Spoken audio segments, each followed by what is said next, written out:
కానీ మీరు ఒక్కటి ఆలోచించండి, ఇది ఒక చిన్న పిల్లవాడికి చెప్తే వాడికి అరమరికలు తెలియవు కాబట్టి వాడు ప్రశ్న వేస్తాడు. నాన్నగారండి నాన్నగారండి, పోనీ ఏనుగు తలకాయ పెట్టాడు బానే ఉంది, అక్కడ వరకు మేమేమనం, పార్వతీదేవి సృష్టించినటువంటి పిల్లవాడు పరమశివుడికి ఈవిడ పార్వతీదేవి సృష్టించిన పిల్లవాడు నా కొడుకే అన్న విషయమే తెలియని వాడు సర్వజ్ఞుడైన శంకరుడా? మొదటి ప్రశ్న. రెండు, ఒకవేళ నిజంగా త్రిశూలంతో శంకరుడు ఆయన యొక్క తలని తీసేసి ఉండి ఉంటే ఏనుగు తలకాయ పెట్టడం ఎందుకు, ఆ పడిపోయిన తలకాయే అంటించచ్చు కదా? రెండవ ప్రశ్న. ఒకవేళ నిజంగా ఏనుగు తలకాయే పెట్టి ఉండి ఉంటే ఏనుగు తలకాయ పెట్టిన తర్వాత ఇప్పుడు తలకాయే మారిపోయింది కాబట్టి అసలు తల్లి ఎవరో కూడా తెలియని స్థితి ఆ పిల్లాడికి కలగాలి కదా. అసలు మంచి తలకాయ ఉన్నప్పుడు శంకరుడు తండ్రి అని తెలుసుకోలేని వాడు ఏనుగు తలకాయ వచ్చేటప్పటికి మాత్రం ఈయన శంకరుడు నా తండ్రిని నమస్కారం చేశాడా? ఇది ఎలా సాధ్యం? ఇప్పుడు అమ్మవారు సృష్టి చెయ్యడము అంటే ఏమిటి? కేవలము ప్రకృతికంగా తయారైంది, శివ సంబంధం లేదు. శివ సంబంధం లేదంటే చైతన్యము లేని ప్రాణిని కాదు ఇక్కడ అర్థం. శివ సంబంధమైన ఎరుక లేదు, లోపల ఉన్న చైతన్యము నేనన్నది తెలియదు, పైనున్న ఇది నేననుకుంటోంది. ఇది నేనని ఎందుకు అనుకుంటోంది? మూడు గుణముల చేత బంధింపబడి ఉంది, అవి సత్వము, రజస్సు, తమస్సు. ఈ మూడు గుణములే ప్రకృతి యొక్క మలము, అదే అమ్మవారి శరీరంలోంచి వచ్చిన మలం. ఈ మలముతో తయారయ్యాడు ఆ పిల్లవాడు. అంటే త్రిగుణముల యందు కొట్టుమిట్టాడుతున్నవాడు గుణాతీతుడు కాడప్పటికి.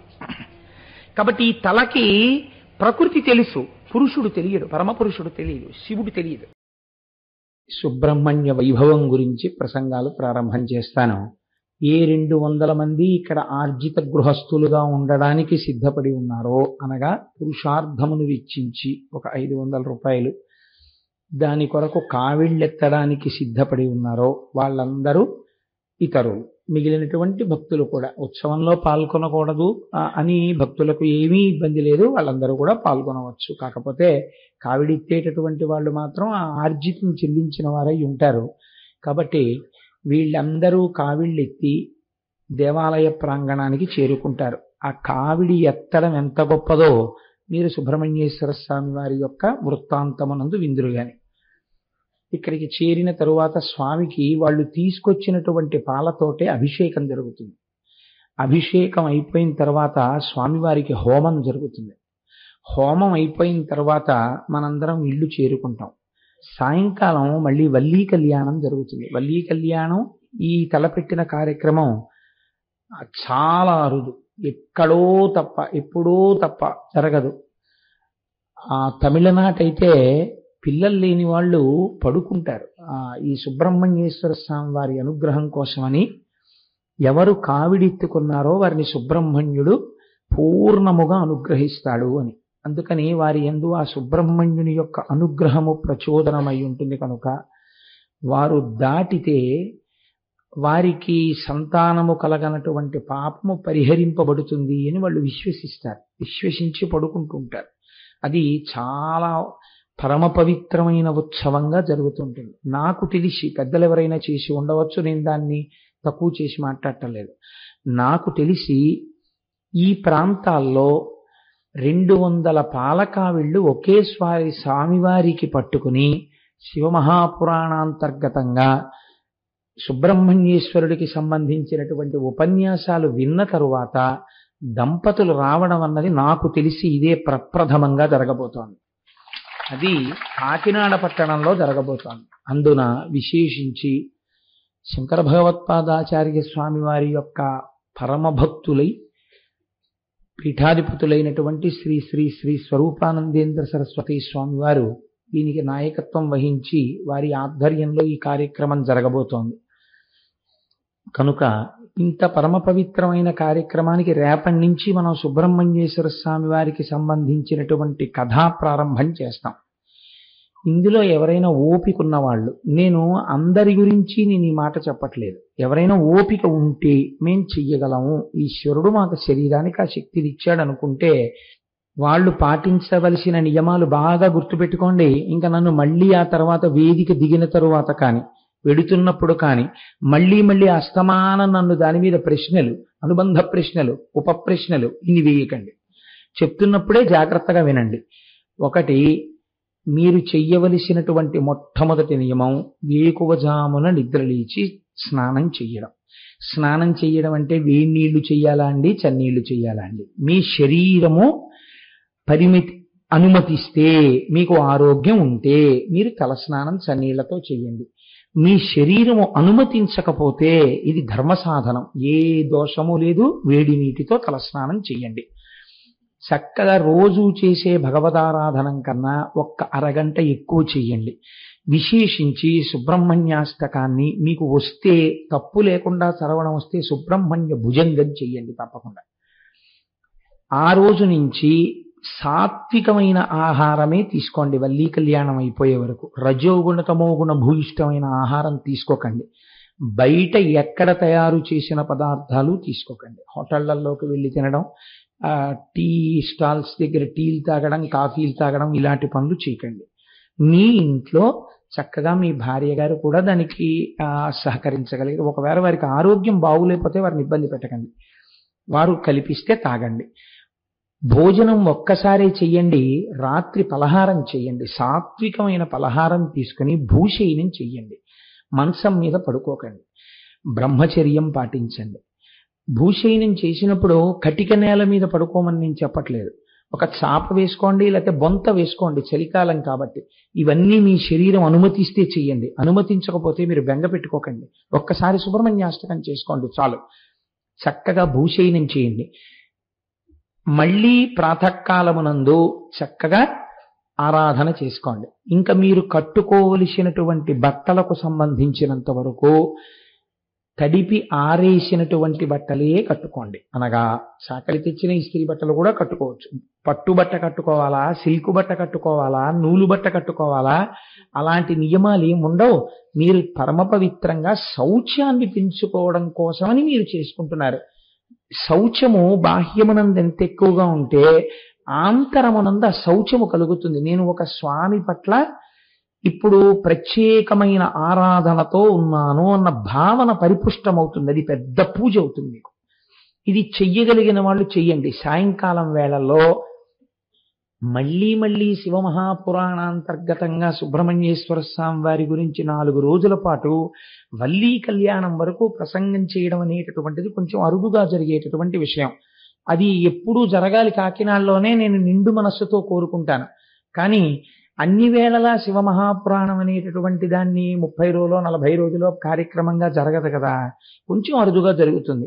కాబట్టి ఎన్ని పనులున్నా సాయంకాలం అయ్యేటప్పటికి శివాష్టోత్తరం దగ్గర నుంచే చదవడానికి సిద్ధమైపోయి ఉండండి. పూనికతో శృణ్వంతపహ, మీరు పాటించిన శౌచము జాజ్వల్యమానం ఎప్పుడవుతుందంటే పూనికతో రేపటి నుంచి సుబ్రహ్మణ్యుడి యొక్క కథ వినడం ప్రారంభం చెయ్యండి. ఆయన ఎన్ని అవతారాల్లో వచ్చారో, ఎంత గొప్ప అవతారాలో అవన్నీ మీరు వింటూ ఉంటే కేవలము వినడము చేత మీరు సుబ్రహ్మణ్యేశ్వర స్వామి వారి యొక్క అనుగ్రహాన్ని పొందుతారు. రేపటి నుంచి మేము ఇలా ఉండలేమండి, మా శరీరాలు అనుమతించవు అన్నవాళ్ళు బెంగ పెట్టుకోకండి. కానీ 500 రూపాయల ఆర్జితం టికెట్ ఎవరు తీసుకున్నారో వాళ్ళు మాత్రం ఆ రోజున, అనగా ఆదివారం నాడు మాత్రం ఖచ్చితంగా తెల్లవారుజామున లేవవలసిందే, ఇంట్లో ఆరాధన చేసుకోవలసిందే.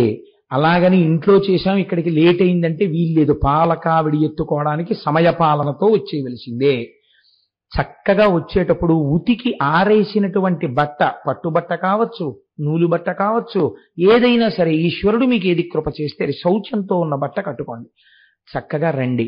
ఆ రోజున మాత్రం మధ్యాహ్నం భోజనం చెయ్యకండి, పలహారం చెయ్యండి. సాత్వికమైన పలహారం తీసుకోండి. కటికోపవాసం చెయ్యమని నేను చెప్పను.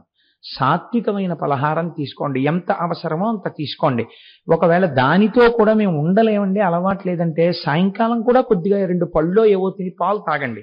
ఎందుకంటే ఈ 500 రూపాయల టిక్కెట్లు ఉన్న వాళ్ళందరూ మళ్ళీ వల్లీ కళ్యాణంలో సామాగ్రంతా పట్టుకుని స్వామివారి గుడికి ప్రదక్షిణం చేసి మూల విరాట్కు చూపించి కిందకు వస్తారు. కాబట్టి ఇది అరుదైనటువంటి అవకాశం. కాబట్టి వాళ్ళందరి కోసం ప్రత్యేకం ఏర్పాట్లు కూడా జరుగుతున్నాయి. ఇది కాకుండా కేవలం టిక్కెట్లు లేని వాళ్ళు, ఏమంటే మా పరిస్థితి అయితే టిక్కెట్లు కొననంత మాత్రం చేత మాకు అనుగ్రహం ఉండదా అని మీరు అనుకోకండి. నేను అటువంటి పాపపు పనులను సంకల్పం చేసేవాడను కాను. కట్టిన వాళ్ళు ఖచ్చితంగా వాళ్ళ ఉద్ధరణ ఎక్కువ ఉంటుంది. నేను ఉన్న మాట ఉన్నట్టు మాట్లాడాలి. వాళ్ళు పురుషార్థమును చెల్లించారు కాబట్టి. మీరు కూడా ఆ రోజున స్వచ్ఛమైన ఆవు పాలు తెచ్చి అభిషేకానికి అక్కడ పాత్రలు పెడతారు. ఏమండి మాకు పాలు దొరకవన్నారు అనుకోండి, అంత పంచదార తీసుకురండి. పంచదార మాకు దొరకదండి అన్నారు అనుకోండి, అంత పెరుగు తీసుకురండి, ఆవు పాల పెరుగు. ఇంత ఆవు నెయ్యి తీసుకురండి. మీకు అవి కూడా దొరకలేదనుకోండి, అన్ని పువ్వులు పట్టరండి. మీ పురుషార్థం ఏదో ఒకటి పట్టరండి. ఇవేవి మీకు దొరకలేదనుకోండి, మీరు బెంగ పెట్టుకోకండి. హాయిగా వచ్చి అక్కడ కూర్చోండి. మీకోసం గోపాలకృష్ణ స్వామి వారు, మా దొరగారు వీళ్ళందరూ కలిసి ఒక గొప్ప ఏర్పాటు కూడా చెయ్యాలని ప్రయత్నం చేస్తున్నారు. అక్కడ పీఠాధిపతులు కూర్చుని ఉండగానే చూసిన వాళ్ళు కూడా సాధ్యమైనంత వరకు ఆ రోజున యాగం దగ్గర పూర్ణాహుతి అయిపోయిన తర్వాత ఎంత మంది జనం ఉన్నారో అందరినీ ఆ యాగవేదిక దగ్గరికి తీసుకొచ్చి స్వామివారి చేత అందరికీ అక్షతలు వేయించే ప్రయత్నం చేస్తున్నాం. ఎందుకంటే ఎవ్వరూ చిన్నబుచ్చుకోకూడదు, అందరికీ ఆ ఫలితం అందాలి అని చేస్తున్నాం. కాబట్టి మీ సాధ్యమైనంత వరకు మీరు ఒకటి గుర్తుపెట్టుకోండి, ఇందులో టిక్కెట్టు లేకపోయినా మీరు పూనికతో చక్కగా ఆ దీక్షా కార్యక్రమాన్ని కొంతమంది కొనసాగించుకోవచ్చు. అలా పూనికతో ఉండి ఆ రోజు పొద్దున్న మీరు ఇంట్లో పూజ చేసుకుని అయిపోయిన తర్వాత ఇక్కడ చక్కగా ఒక్కసారి ఆ యాగగుండాన్ని దర్శనం చేసి దగ్గరకు వచ్చి స్వామివారితో అక్షతలు వేయించుకుని మీరందరూ కూడా ఇంటికి వెళ్ళవచ్చు. కళ్యాణాన్ని కూడా వచ్చి వీక్షించవచ్చు. కళ్యాణం తలంబ్రాల అక్షతలు కూడా తీసుకున్న తరువాత టిక్కెట్ ఒకటి దొరకలేదని మీరు బెంగ పెట్టుకోకండి. ఆ మర్నాడు ఉదయం పునఃపూజ, స్వామివారికి ఉదయం పూజ చేసినప్పుడు మీరు ఏ శౌచముతో కూడినటువంటి పద్ధతిని పాటిస్తున్నానని చెప్పారో దాన్ని ఈశ్వరా నువ్వు శరీరము ఆరోగ్యము ఇచ్చినందుకు నేను ఈ 4-5 రోజులు అలా ఉన్నాను. ఇవాళ నుంచి నేను ఈ రోజులలో ఉన్నంత శౌచముతో ఉండకపోయినా కొద్దిగా అటు ఇటు అయినా నీవు మన్నించదవు కాక, కాబట్టి నేను ఇక్కటితో దీనిని విరమించుచున్నాను అని ఒక సంకల్పం చెప్పి నమస్కారం చేసుకుని చక్కగా కొద్దిగా ఏదైనా పదార్థం నైవేద్యం పెట్టి మీ నిత్య జీవన స్రవంతిలోకి మీరు వచ్చేసేయచ్చు. నేను అనుకుంటున్నాను, నేను దీని గురించి స్పష్టంగానే చెప్పాను అని నేను అనుకుంటున్నాను. మరి నేను చెప్పాను కాబట్టి స్పష్టంగా నాకు అనిపించిందో, ఇందులో ఏవైనా మీకు సహేతుకమైన అనుమానాలు ఏవైనా ఉన్నాయా అని చెప్పిన దాంట్లో? ఇంకా మాకు అర్థం కాలేదండి, కొంచెం తెలుసుకోవలసిందన్న అనుమానం మీకేమైనా ఉందా? ఎవరికైనా వేదిక దిగిన తరువాత మాత్రం ఇంకా నన్ను అడగవద్దు. ఎందుకంటే దానికి అంతు ఉండదు. ఇంకా ఆ అనుమానం అన్నది ఎక్కువ ఉండకూడదు. నేను స్పష్టంగా చెప్పాను. ఏమైనా ఉంటే ఇప్పుడే ఇక్కడే నన్ను అడగండి. ఏదైనా ఉందా మీకు అనుమానం? ఇందులో ఉంటే మీకేం బెంగలేదు, చెయ్యెత్తి మీకున్న అనుమానం అడగండి. ఏమీ లేదు కదా, లేకపోతే సంతోషంగా ఉండండి. కాబట్టి హరి ఓం. ఇప్పుడు మనం చక్కగా కార్యక్రమంలోకి ప్రవేశించేద్దాం. ఒకానొకనాడు, అంటే రేపటి రోజున సుబ్రహ్మణ్యేశ్వర స్వామి వారి ఉత్సవం మొదలు పెడుతున్నాం కదా అని నాకెందుకో పొద్దున్న శివమహాపురాణం చూస్తే ఒక విచిత్రమైన ఆలోచన, బహుశా ఈశ్వర సంకల్పముగానే కలిగిందేమో, నాకు ఒక ఆలోచన వచ్చింది. అదేమిటో, ముందు నా గురించి చెప్పి నా పెళ్ళవకుండా మా తమ్ముడికి చెప్పేద్దాం అనుకుంటున్నావా అనిపించింది. అందుకని ముందు ఇటు వచ్చాను ఇవాళ. ఓహో, ఈశ్వరుడు బహుశా నాకు జ్ఞాపకం చేసేలా ఉందని. ఒకానొకనాడు పార్వతీదేవి యొక్క చెలికెత్తెలైన జయ విజయ అక్కడుంటే జయ విజయ, నారాయణి దగ్గరుంటే నారాయణుడి దగ్గరుంటే జయ విజయులు, అంతే తేడా. కాబట్టి జయ విజయ వాళ్ళిద్దరూ అమ్మవారితో ఈశ్వర సంకల్పం ఒక గొప్ప పని జరగాలి కాబట్టి వాళ్ళ అమ్మవారితో ఒక మాట చెప్పారు. అమ్మా, నంది ఉన్నాడు, నిన్ను వహిస్తాడు, శంకరుణ్ణి వహిస్తాడు, కానీ ఆయనకి కించిత్ శంకరుడి మాట ఔదల దాల్చడంలోనే సంతోషం ఎక్కువ. భృంగి అంతే, నీకు తెలుసుగా, అసలు కందిరీగగా తొలిచేసి ప్రదక్షిణం చేసినవాడు. మన మాటే వినేవాడు ఒకడు లేడమ్మా, ఈ మాట రాకూడదు. వాళ్ళిద్దరూ ఒకటి, పార్వతీ పరమేశ్వరులు. బహుశా అమ్మవారు కూడా ఒక కొత్త పాఠం నేర్పాలనుకుని ఉంటుంది. మన మాటే వినేటటువంటి వాళ్ళు మనకుంటే బాగుంటుందమ్మా సేవకులు.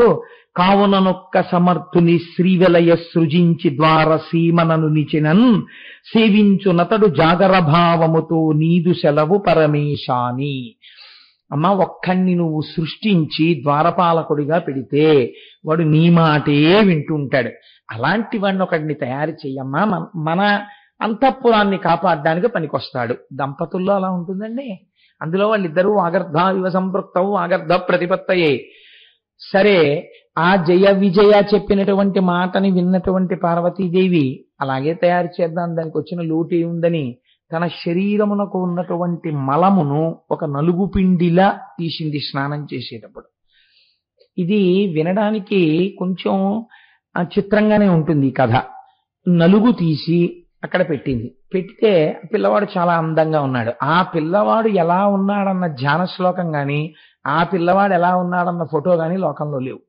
పార్వతీదేవి నలుగు పెట్టిన పిల్లాడు ఎలా ఉన్నాడన్నది ఎవరికీ తెలియదు. ఆ పిల్లాడిని ఒకరిని తయారు చేసింది. వీడు చాలా బాగున్నాడని అమ్మవారు సంకల్పం చేసింది, ప్రాణప్రతిష్ఠ చేసింది. వాడు టంగుని లేచి కూర్చున్నాడు. అమ్మవారు అంది, అబ్బాయి నువ్వేం లేదురా, నువ్వు నా కుమారుడవు, నేనే కదా సృష్టించాను, కాబట్టి నువ్వు వెళ్ళి ద్వారమునందు కూర్చుని ఎవ్వరూ లోపలికి రాకుండా నిలుపు అని. ఎవ్వరు అన్న దాంట్లోకి శివుణ్ణి కూడా కలిపేశాడు ఆయన. కాబట్టి ఇప్పుడు ఏం చేశాడు ఆయన? అక్కడ ద్వారం దగ్గర కూర్చున్నాడు. ఈ కథ మీ అందరికీ తెలుసున్నదే. ప్రమథగణాల్లో నందీశ్వరుడు వెనక శివుడు విజయం చేస్తుండగా ముందు లోపలికి వెళ్ళబోయాడు. అలా కుదరదన్నాడు ఈ పిల్లాడు. అనేటప్పటికి ముందు శంకరుడు జోక్యం చేసుకోలేదు. ప్రమథగణాలు లోపలికి వెళ్ళడానికి వీలు లేదంటే ఏమవుతుంది? యుద్ధం ప్రారంభమైంది. ఈ పిల్లాడికి వాళ్ళకి యుద్ధం జరుగుతుంటే ఎవరు సలహా చెప్పారో వాళ్ళే అమ్మవారి దగ్గరికి వచ్చి, అమ్మ పిల్లవాడికి శక్తులు ఇయ్యమ్మా, యుద్ధం చేస్తున్నాడు అన్నారు. అమ్మవారు శక్తులు ఇచ్చింది. ఆ పిల్లవాడు అద్భుతమైన యుద్ధం చేసి ప్రమథగణాలందరినీ ఓడించేశాడు. ఇంకా అక్కడి నుంచి చతుర్ముఖ బ్రహ్మగారు, శ్రీ మహావిష్ణువు వాళ్ళు కూడా వచ్చేశారు యుద్ధానికి. ఇదేమిటి శంకరుడికి ఇంత ఉపద్రవం వచ్చింది? వాళ్ళందరూ ఎప్పుడు ఒకటే మాట మీద ఉంటారండి. ఉన్నదొక్కటి మూడుగా కనపడాలి. మీకు ఏం చెప్పాలన్నా ఈ ముగ్గురితోనే చూపించాలి, నాలుగో వాడితో కుదరదు. ఎందుకంటే అదే మీకు పాఠం చెప్పాలి, అదే మూడుగా మారి చేసేస్తుంటుంది అలా కథని. కాబట్టి ఇప్పుడు అందరూ వస్తే శంకరుణ్ణి లోపలికి పంపించలేదు ఆయన. పంపించకపోతే శంకరుడు చేతిలో త్రిశూలాన్ని పట్టుకుని ఆయన కంఠానికి గురిపెట్టి విసిరాడు. విసిరితే ఆ కంఠాన్ని ఉత్తరించేసింది త్రిశూలం. ఆ పిల్లవాడు మరణించాడు, కింద పడిపోయాడు. కింద పడిపోయిన తర్వాత శంకరుడు లోపలికి వెళ్ళాడు. ఏదో ఇద్దరు సంతోషంగా మాట్లాడుకుంటున్న సమయంలో పార్వతీదేవి బయట పెట్టినటువంటి పిల్లవాడికి సంబంధించినటువంటి ప్రస్తావన వచ్చింది. ఆ పిల్లవాడు చనిపోయాడు, నేను త్రిశూలధారల చేత చంపేశానన్నాడు. అయ్యో అయ్యో అయ్యో, ఆ పిల్లవాడిని నేనే సృష్టించాను, వాడు నా పిల్లాడు చంపేశారా అని చెప్పి పార్వతీదేవి దుఃఖాన్ని పొందింది. ఆవిడ దుఃఖాన్ని ఉపశమింప చేయడానికి దేవతలందరూ వచ్చారు. ఆవిడ శంకరుణ్ణి నువ్వు మళ్ళీ నా బిడ్డని బ్రతికించు అంది. అంటే ఆయన అన్నాడు, మీరు ఉత్తర దిక్కుగా వెళ్ళండి, ఉత్తర దిక్కుగా వెడితే కనపడినటువంటి మొట్టమొదటి ప్రాణి ఏది ఉంటుందో దాని తలకాయ తీసుకురండి, ఆ తలకాయ ఈ పిల్లాడికి పెడతానన్నాడు. మొట్టమొదట ఏనుగు కనపడింది, దాని తలకాయ ఎట్టుకొచ్చారు. ఆ ఏనుగు తలకాయని ఈ పడిపోయినటువంటి పిల్లవాడి యొక్క కంఠానికి కలిపాడు. అంటే బహుశः హెడ్ ట్రాన్స్ప్లాంటేషన్ అన్నది చేసిన మొట్టమొదటి డాక్టర్ ప్రపంచంలో పరమశివుడేనేమో. ఎందుకంటే ప్రథమో దైవ్యోభిషకో అని రుద్రాధ్యాయంలో ఉంది కదా, ఆయనే మొదటి వైద్యుడు లోకానికని. కాబట్టి ఆయన తలను అంటించాడు. అంటిస్తే ఆ పిల్లవాడు లేచి కూర్చున్నాడు చక్కగా. కూర్చుని ఇప్పుడు వాడికి శంకరుడు తెలిసాడు. అది విచిత్రం. శంకరుడు తెలిసి ఆయనకి నమస్కారం చేశాడు. తండ్రి మీ పాదములకు నమస్కారములు అన్నాడు. వెంటనే శంకరుడు కూడా వాడిని ఎత్తి తొడ మీద కూర్చోబెట్టుకున్నాడు. తొడ మీద కూర్చోబెట్టుకున్న తర్వాత ఓ చిత్రం జరిగింది. ఈలోగా సుబ్రహ్మణ్యేశ్వర స్వామి వారు కూడా పుట్టేశారు. అంటే రేపు ఇంకా మనకి ఎలాగో రేపు పుడతారు ఆయన. కాబట్టి ఈ ఇద్దరు పిల్లలతో సంసారం చక్కగా నడిచిపోతోంది. ఒక రోజున ఓ యోగ్యమైన సంబంధం వచ్చింది. అది విచిత్రం. మగపిల్లలు ఇంట్లో ఉంటే అడుగుతారు కదండి, మీ అబ్బాయికి చేసుకుందాం అనుకుంటున్నామండి, మా అమ్మాయిని ఇవ్వాలనుకుంటున్నామని. అలా విశ్వరూప ప్రజాపతి అన్న ఆయన తన ఇద్దరు కుమార్తెలు సిద్ధి బుద్ధి వాళ్ళని ఇవ్వాలనుకుంటున్నానన్నాడు. చాలా గొప్ప సంబంధం అని చెప్పి ఇద్దరికీ చేసుకోవాలనిపించింది అన్నాడు. అనిపిస్తే ఎవరు భూప్రదక్షిణం చేసి వస్తే వాళ్ళకు ముందు పెళ్లి చేస్తానబ్బాయి అన్నాడు శంకరుడు. మహానుభావుడు సుబ్రహ్మణ్యుడు వెళ్ళాడు, గణపతి వెళ్ళారు. గణపతిది మూషిక వాహనం. అందుకని ఆయన ఏం చేశారట, పిత్రోశ్చ పూజనం కృత్వా ప్రక్రాతించకరోతియ తస్మై వై పృథివీజన్యం తస్య వై పృథివీజన్యం ఫలం భవతి నిశ్చితం. తల్లిదండ్రులిద్దరికీ ఆయన 7 మార్లు ప్రదక్షిణం చేశారట. ప్రదక్షిణం చేసి వాళ్ళని పత్ర పుష్పములతో పూజ చేశారు. చేస్తే ఎక్కడికి వెళ్ళినా సుబ్రహ్మణ్యుడికి ముందు వినాయకుడు వెళ్ళిపోతున్నట్టుగా కనపడింది.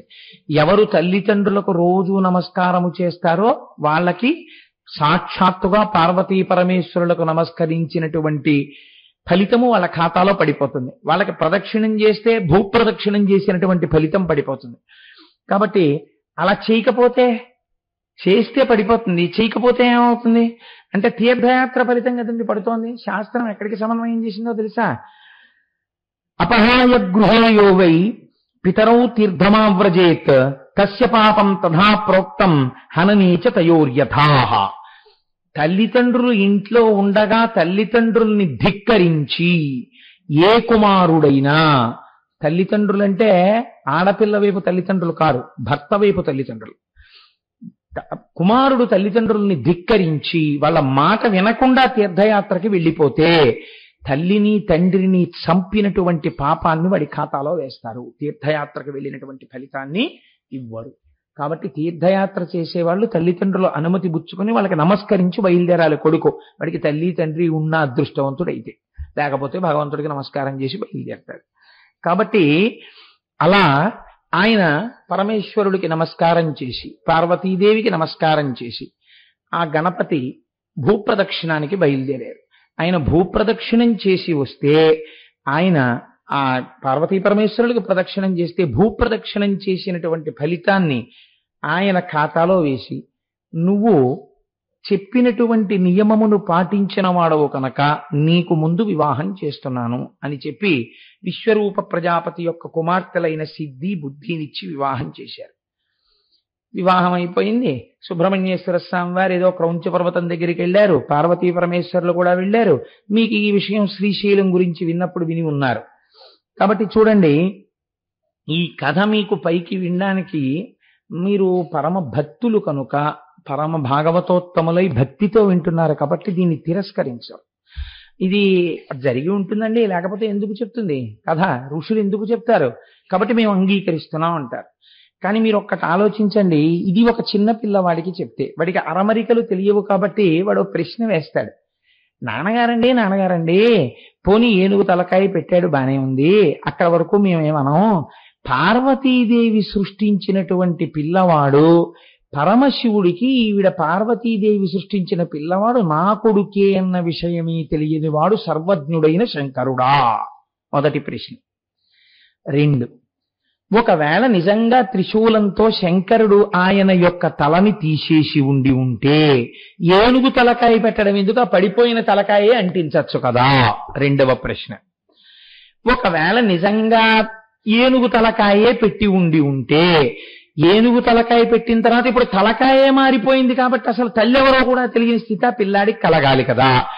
అసలు మంచి తలకాయ ఉన్నప్పుడు శంకరుడు తండ్రి అని తెలుసుకోలేని వాడు ఏనుగు తలకాయ వచ్చేటప్పటికి మాత్రం ఈయన శంకరుడు నా తండ్రిని నమస్కారం చేశాడా? ఇది ఎలా సాధ్యం? ఇది అడుగుతారు కదండి పిల్లలు. మరి దీన్ని సమన్వయం లేకుండా మీరు ఎలా ప్రతిపాదన చేస్తారు? భక్తి చేత అంగీకరించవచ్చు, దాన్ని మేం కాదనం, అది చాలా గొప్ప విషయం. అందులో మీకు అనుమానం ఉన్నా లేదండి అందులో ఏదో సత్యం ఉంటుంది, లేకుండా ఋషులు చెప్పరు అని అంగీకరించగలిగినటువంటి వాడు మహాభక్తుడు. కానీ తెలుసుకోవడం అనేటటువంటిది జిజ్ఞాసుకి మంచి విషయం. మీరు తెలుసుకునే ప్రయత్నం చేయండి. నేను దాని గురించి కొద్దిగా సంగ్రహంగా నేను పెద్ద వివరణ లేకుండా ఆవిష్కరిస్తాను. ఎందుకంటే నాకు జ్ఞాపకం ఉన్నంత వరకు నేను అనేక గణపతి నవరాత్రి సభల్లో ఈ విషయాలన్నీ స్పృశించిన వాళ్ళను కనుక. మీరు చూడండి, పార్వతీదేవి అనగా ఎవరు?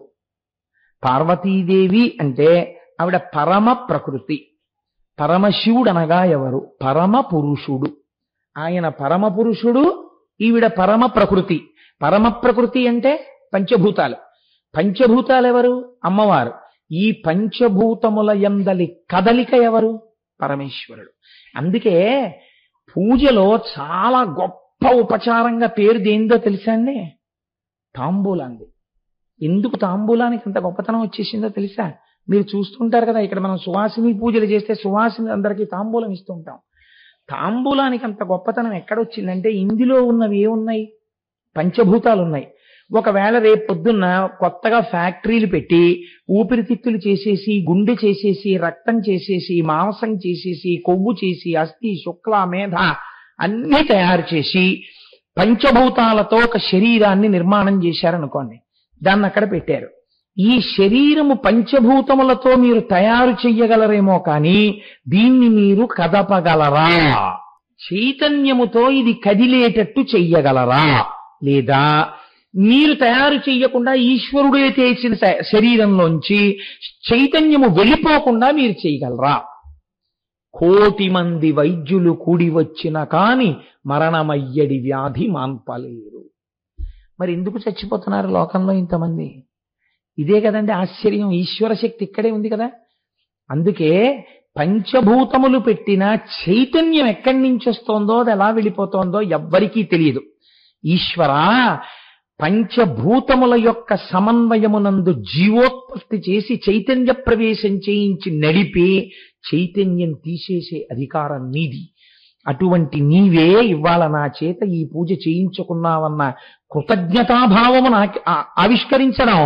తామలపాకు, లవంగాలు, యాలుకలు, జాపత్రి, జాజికాయ, వక్కపొడి అన్నీ వేసి మడత పెట్టి నోట్లో పెట్టుకుని నవిలితే నోరు ఎరుపు రంగెక్కింది. ఆకుపచ్చ, నలుపు, తెలుపు కలిపితే ఎరుపు నోరు ఎలా అయింది?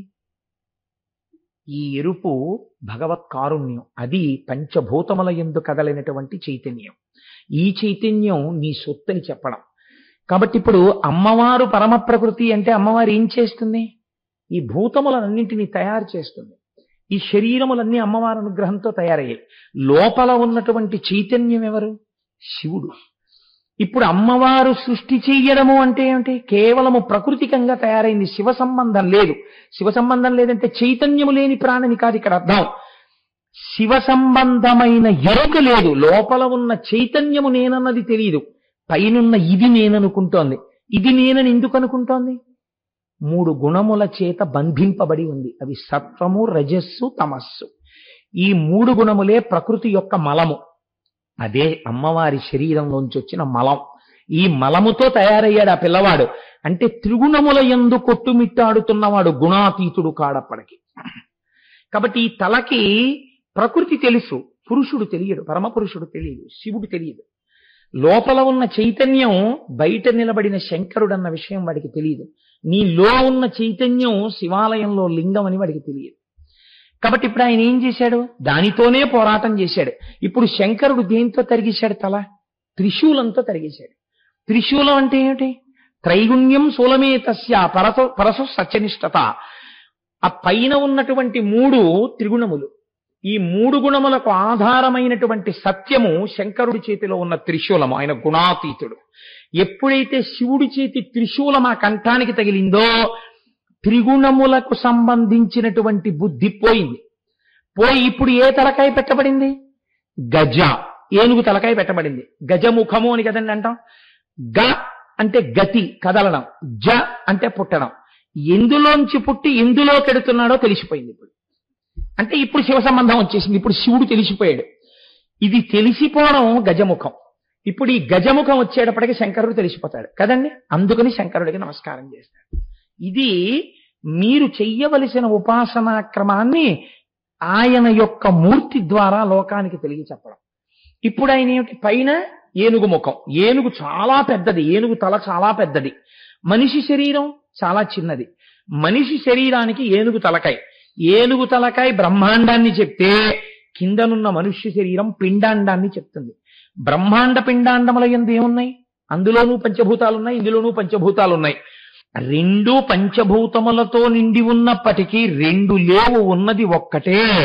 ఈ పిండాండము ఆ బ్రహ్మాండము 2 కావు, ఉన్నది ఒక్కటే అని జీవబ్రహ్మైక్య సిద్ధిని పొంది తత్వమసి అర్థమైతే తత్వత్వము అసి, అదే వాడై ఉన్నాడు, జీవుడే ఈశ్వరుడై ఉన్నాడు అని తెలియడమే ఏనుగు ముఖం, మనుష్యుడి తలకాయి, కంఠం దగ్గర శివానుగ్రహంతో కలవడం. కలిస్తే కదండి అప్పుడు మళ్ళీ ప్రాణం వచ్చింది. కాబట్టి తత్వమసి మహావాక్యం నడయాడితే మహాగణపతిగా తిరుగుతున్నారు. కాబట్టి ఇప్పుడు ఆయన ఎవరయ్యాడు? వినాయకుడు అయ్యాడు. వినాయకుడు అంటే వి అంటే విశిష్టమైన నాయకుడు అయ్యాడు. ఇప్పుడు మీరు ఆయన ఉపాసన చేస్తే ఆయన మిమ్మల్ని ఎక్కడికి తీసుకెడతాడు? ఆయన కూడా మిమ్మల్ని అటువంటి పదంలోకే తీసుకెడతాడు. ఇప్పుడు ఆయన దేనికి నాయకుడు? విఘ్నమునకు నాయకుడు. విఘ్నం అంటే ఏమిటి? మీరు చేద్దామన్న కార్యం జరగకుండా పోయేటట్టుగా చేసేదాన్ని విఘ్నం అంటారు. ఆ విఘ్నాన్ని తీసేస్తాడు. అంటే ఏం చేస్తాడు? మీరు ఎక్కడికి చేరాలో అక్కడికి చేర్చేస్తాడు. ఈ చేర్చేయడం చాలా గమ్మత్తైన ప్రక్రియ. మీరు చూడండి, ఇలా ఉంటే చేరుస్తాడా అని మీరు అనకూడదు. గణపతి కాబట్టి పరబ్రహ్మమై ఉన్నాడు. ఈయనకి సిద్ధి, బుద్ధి, భార్యలు. ఎవడు బుద్ధిని ఉపయోగిస్తాడో వాడు సిద్ధిని పొందగలడు. బుద్ధి ఎవరికి ఉంది? లోకంలో ఏ ప్రాణికి లేదు, ఒక్క మనుష్య ప్రాణికే ఉంది. బుద్ధి అంటే నిశ్చయాత్మకము. మీరు బాగా గుర్తుపెట్టుకోండి. నిశ్చయము చేసేదాన్ని బుద్ధి అని పిలుస్తారు. మనకి చిత్రం ఏమిటంటే రెండు మీకు కనపడవు, ఇవే మీ జీవితాన్ని శాసిస్తాయి. మన ఏవ మనుష్యానాం కారణం బంధమోక్షయోహో. మనస్సు ఇది సంకల్ప వికల్ప సంఘాతము. కానీ దీనికి ఉన్నటువంటి దురదృష్టం ఏమిటంటే ఇది ఎంతసేపు చెప్పినా ఇది చెప్పగలదు తప్ప నిర్ణయం చెయ్యలేదు. ఇది చాలా తెలివైనటువంటి గుమాస్తా లాంటిది. నోట్ ఫైల్ రాయగలదంతే, ఆఖరి సంతకం ఆయనే పెట్టాలి, పై అధికారి బుద్ధి. ఇదేం చేస్తూ ఉంటుంది అంటే చెప్తుంది, పోన్లే వాడెవరో ఏదో చెప్తున్నాడు కదా, పోనీ అక్కడికి వెళదాం, 4 మాటలు వినొద్దాం, పోని పోయిందేముంది, ఏదో సుబ్రహ్మణ్యుడు వింటే చక్కగా పిల్లలకి మంచిది అంటున్నాడు కదా, పోని వెళ్ళొద్దాం అంటుంది. మళ్ళీ అదే ఏమంటుందంటే ఏదో అలా అంటూనే ఉంటా, అనకపోతే పెడతారేంటి మీరు, అందుకని వాడు అలా అంటాడంతే ఉతిదే. నిజంగా నేను అలా చెప్పాను అనుకోండి, నాకు ఆ ప్రారంభం ఏం లేదు, నాకు ఒకళ్ళున్నా ఇద్దరున్నా అని చెప్తే, అలా నీ సంఖ్యల కోసం ఉపన్యాసాలు చెప్పడం నాకేం అలవాట్లేదు. కాబట్టి నువ్వు అదంతా ఎందుకు, హాయిగా టీవీ చూడు అని అదే చెప్తుంది. ఇప్పుడు టీవీ చూడాలా ఉపన్యాసానికి వెళ్ళాలా ఎవరు నిర్ణయించాలి? రెండు మాటలు విని నిశ్చయం చేసేది ఏది ఉందో అది బుద్ధి. అందుకే మన శాస్త్రాలు ఎంత గొప్పవో తెలుసా అండి.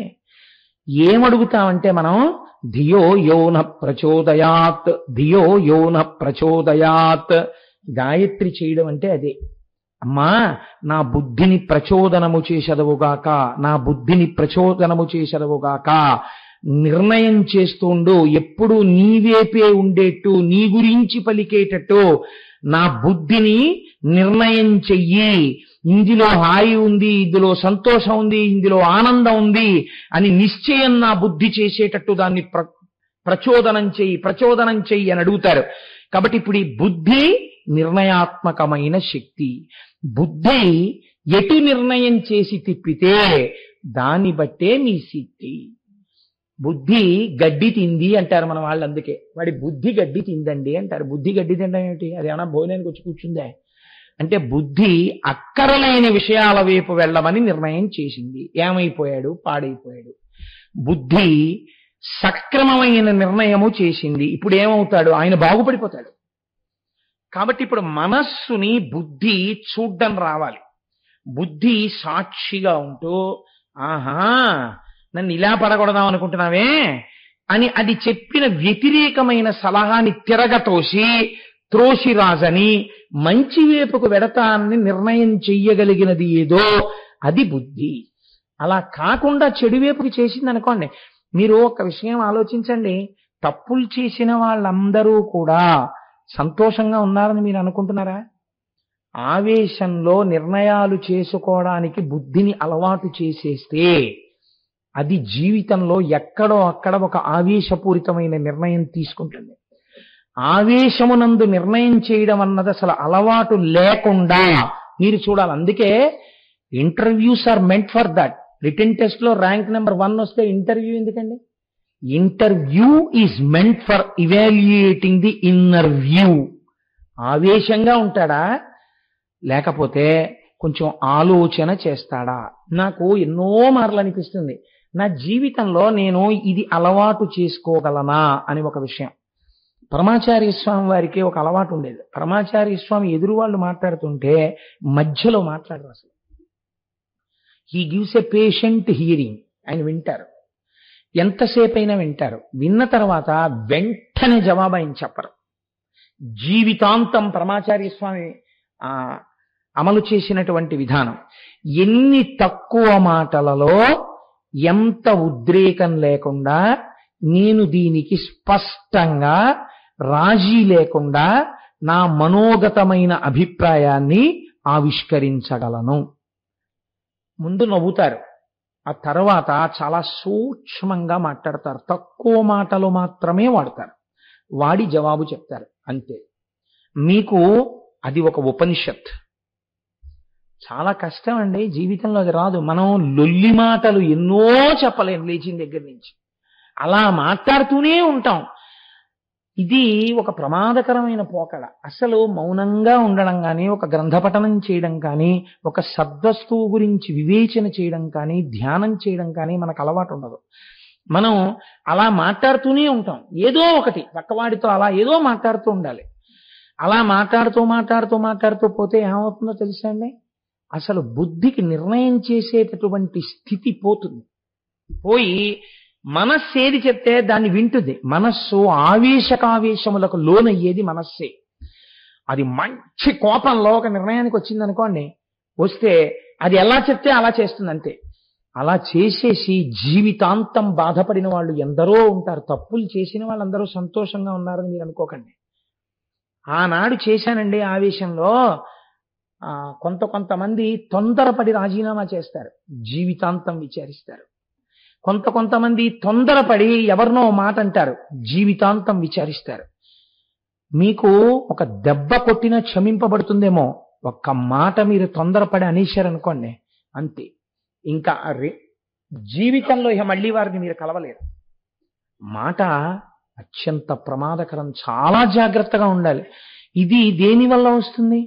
బుద్ధిని నిర్ణయం చేసుకోవడానికి తగిన అవకాశం ఇవ్వడం మీరు చూస్తూ ఉండాలి.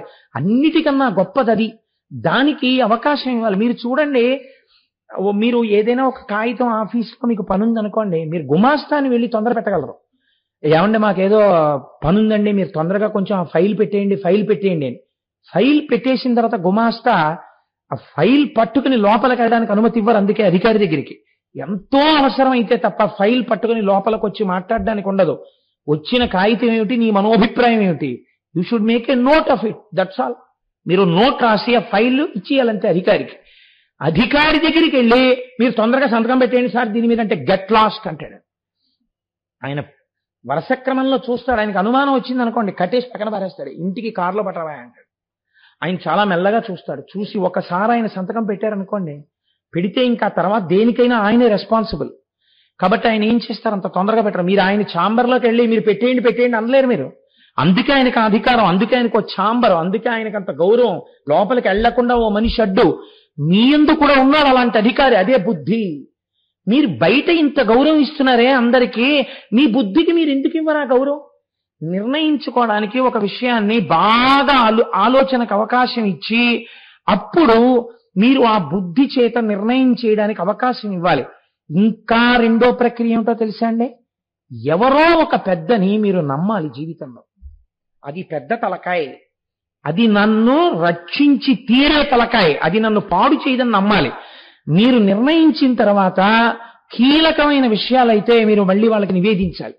అయ్యా ఇలాంటి సమస్య వచ్చిందండి, ఇలా చేద్దాం అనుకుంటున్నాను, మీరు వెంటనే చెప్పకండి, మీరు బాగా ఆలోచించండి అని చెప్పాలి. మీరు ఆలోచించి చెప్పండి నాకని చెప్పాలి. వారు కూడా దానికి పదును పెట్టి మీరు ఇలా చేయండి అన్న తర్వాత సాధక బాధకములను ఆలోచించుకుని చక్కగా మీరు ఒక నిర్ణయం చేసుకుని జీవితంలో అమలు చేసుకోవడానికి అలవాటు పడి ఉన్నారనుకోండి, చాలా హాయిగా ఉంటుంది జీవితం.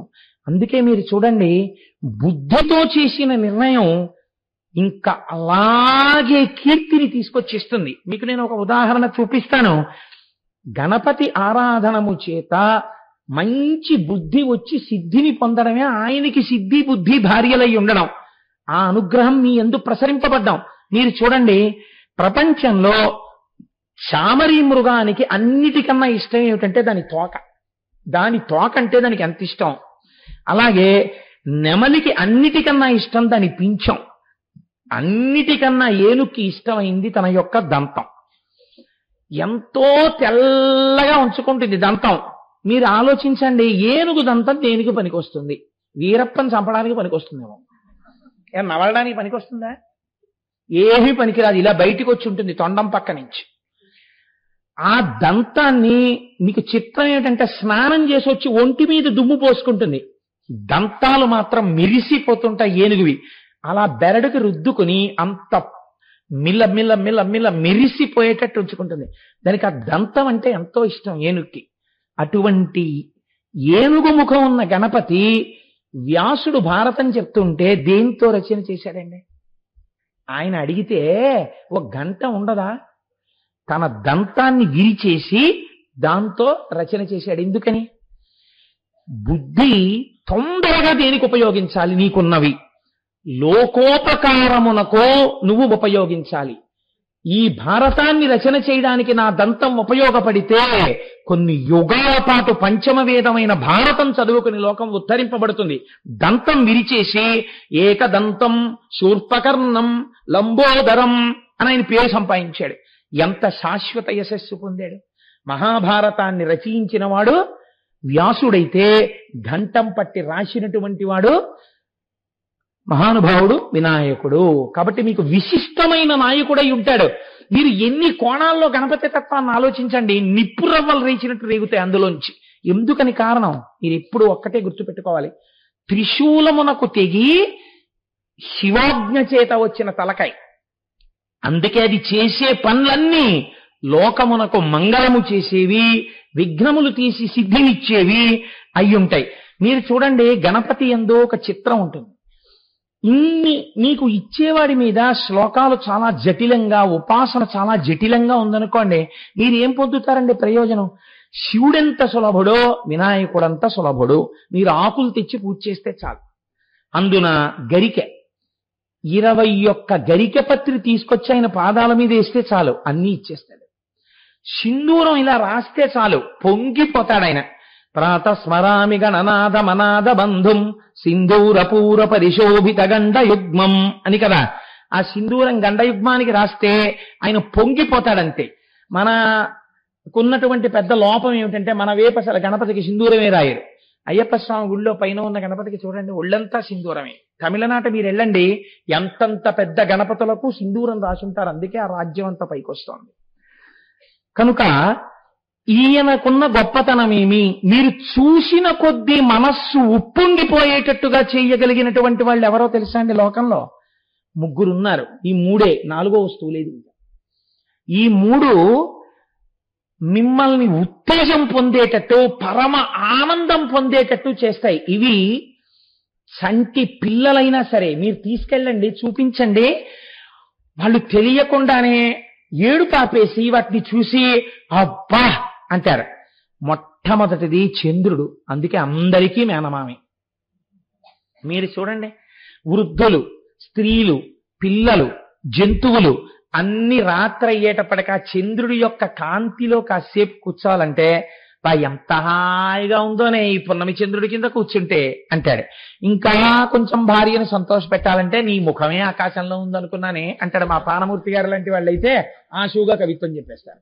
కాబట్టి ఇప్పుడు చంద్రుడు మీకు ఆనందము నీయగలడు. మీరు చూడండి, చంటి పిల్లలు అన్నం తినకపోతే పూర్వకాలంలో తల్లులు బయటికి తీసుకొచ్చి చందమామ రావే జాబిల్లి రావే అని చక్కగా పాట పాడుతూ చందమామ మీద కథలు చెప్తూ వాళ్ళకి అన్నం పెట్టేవారు.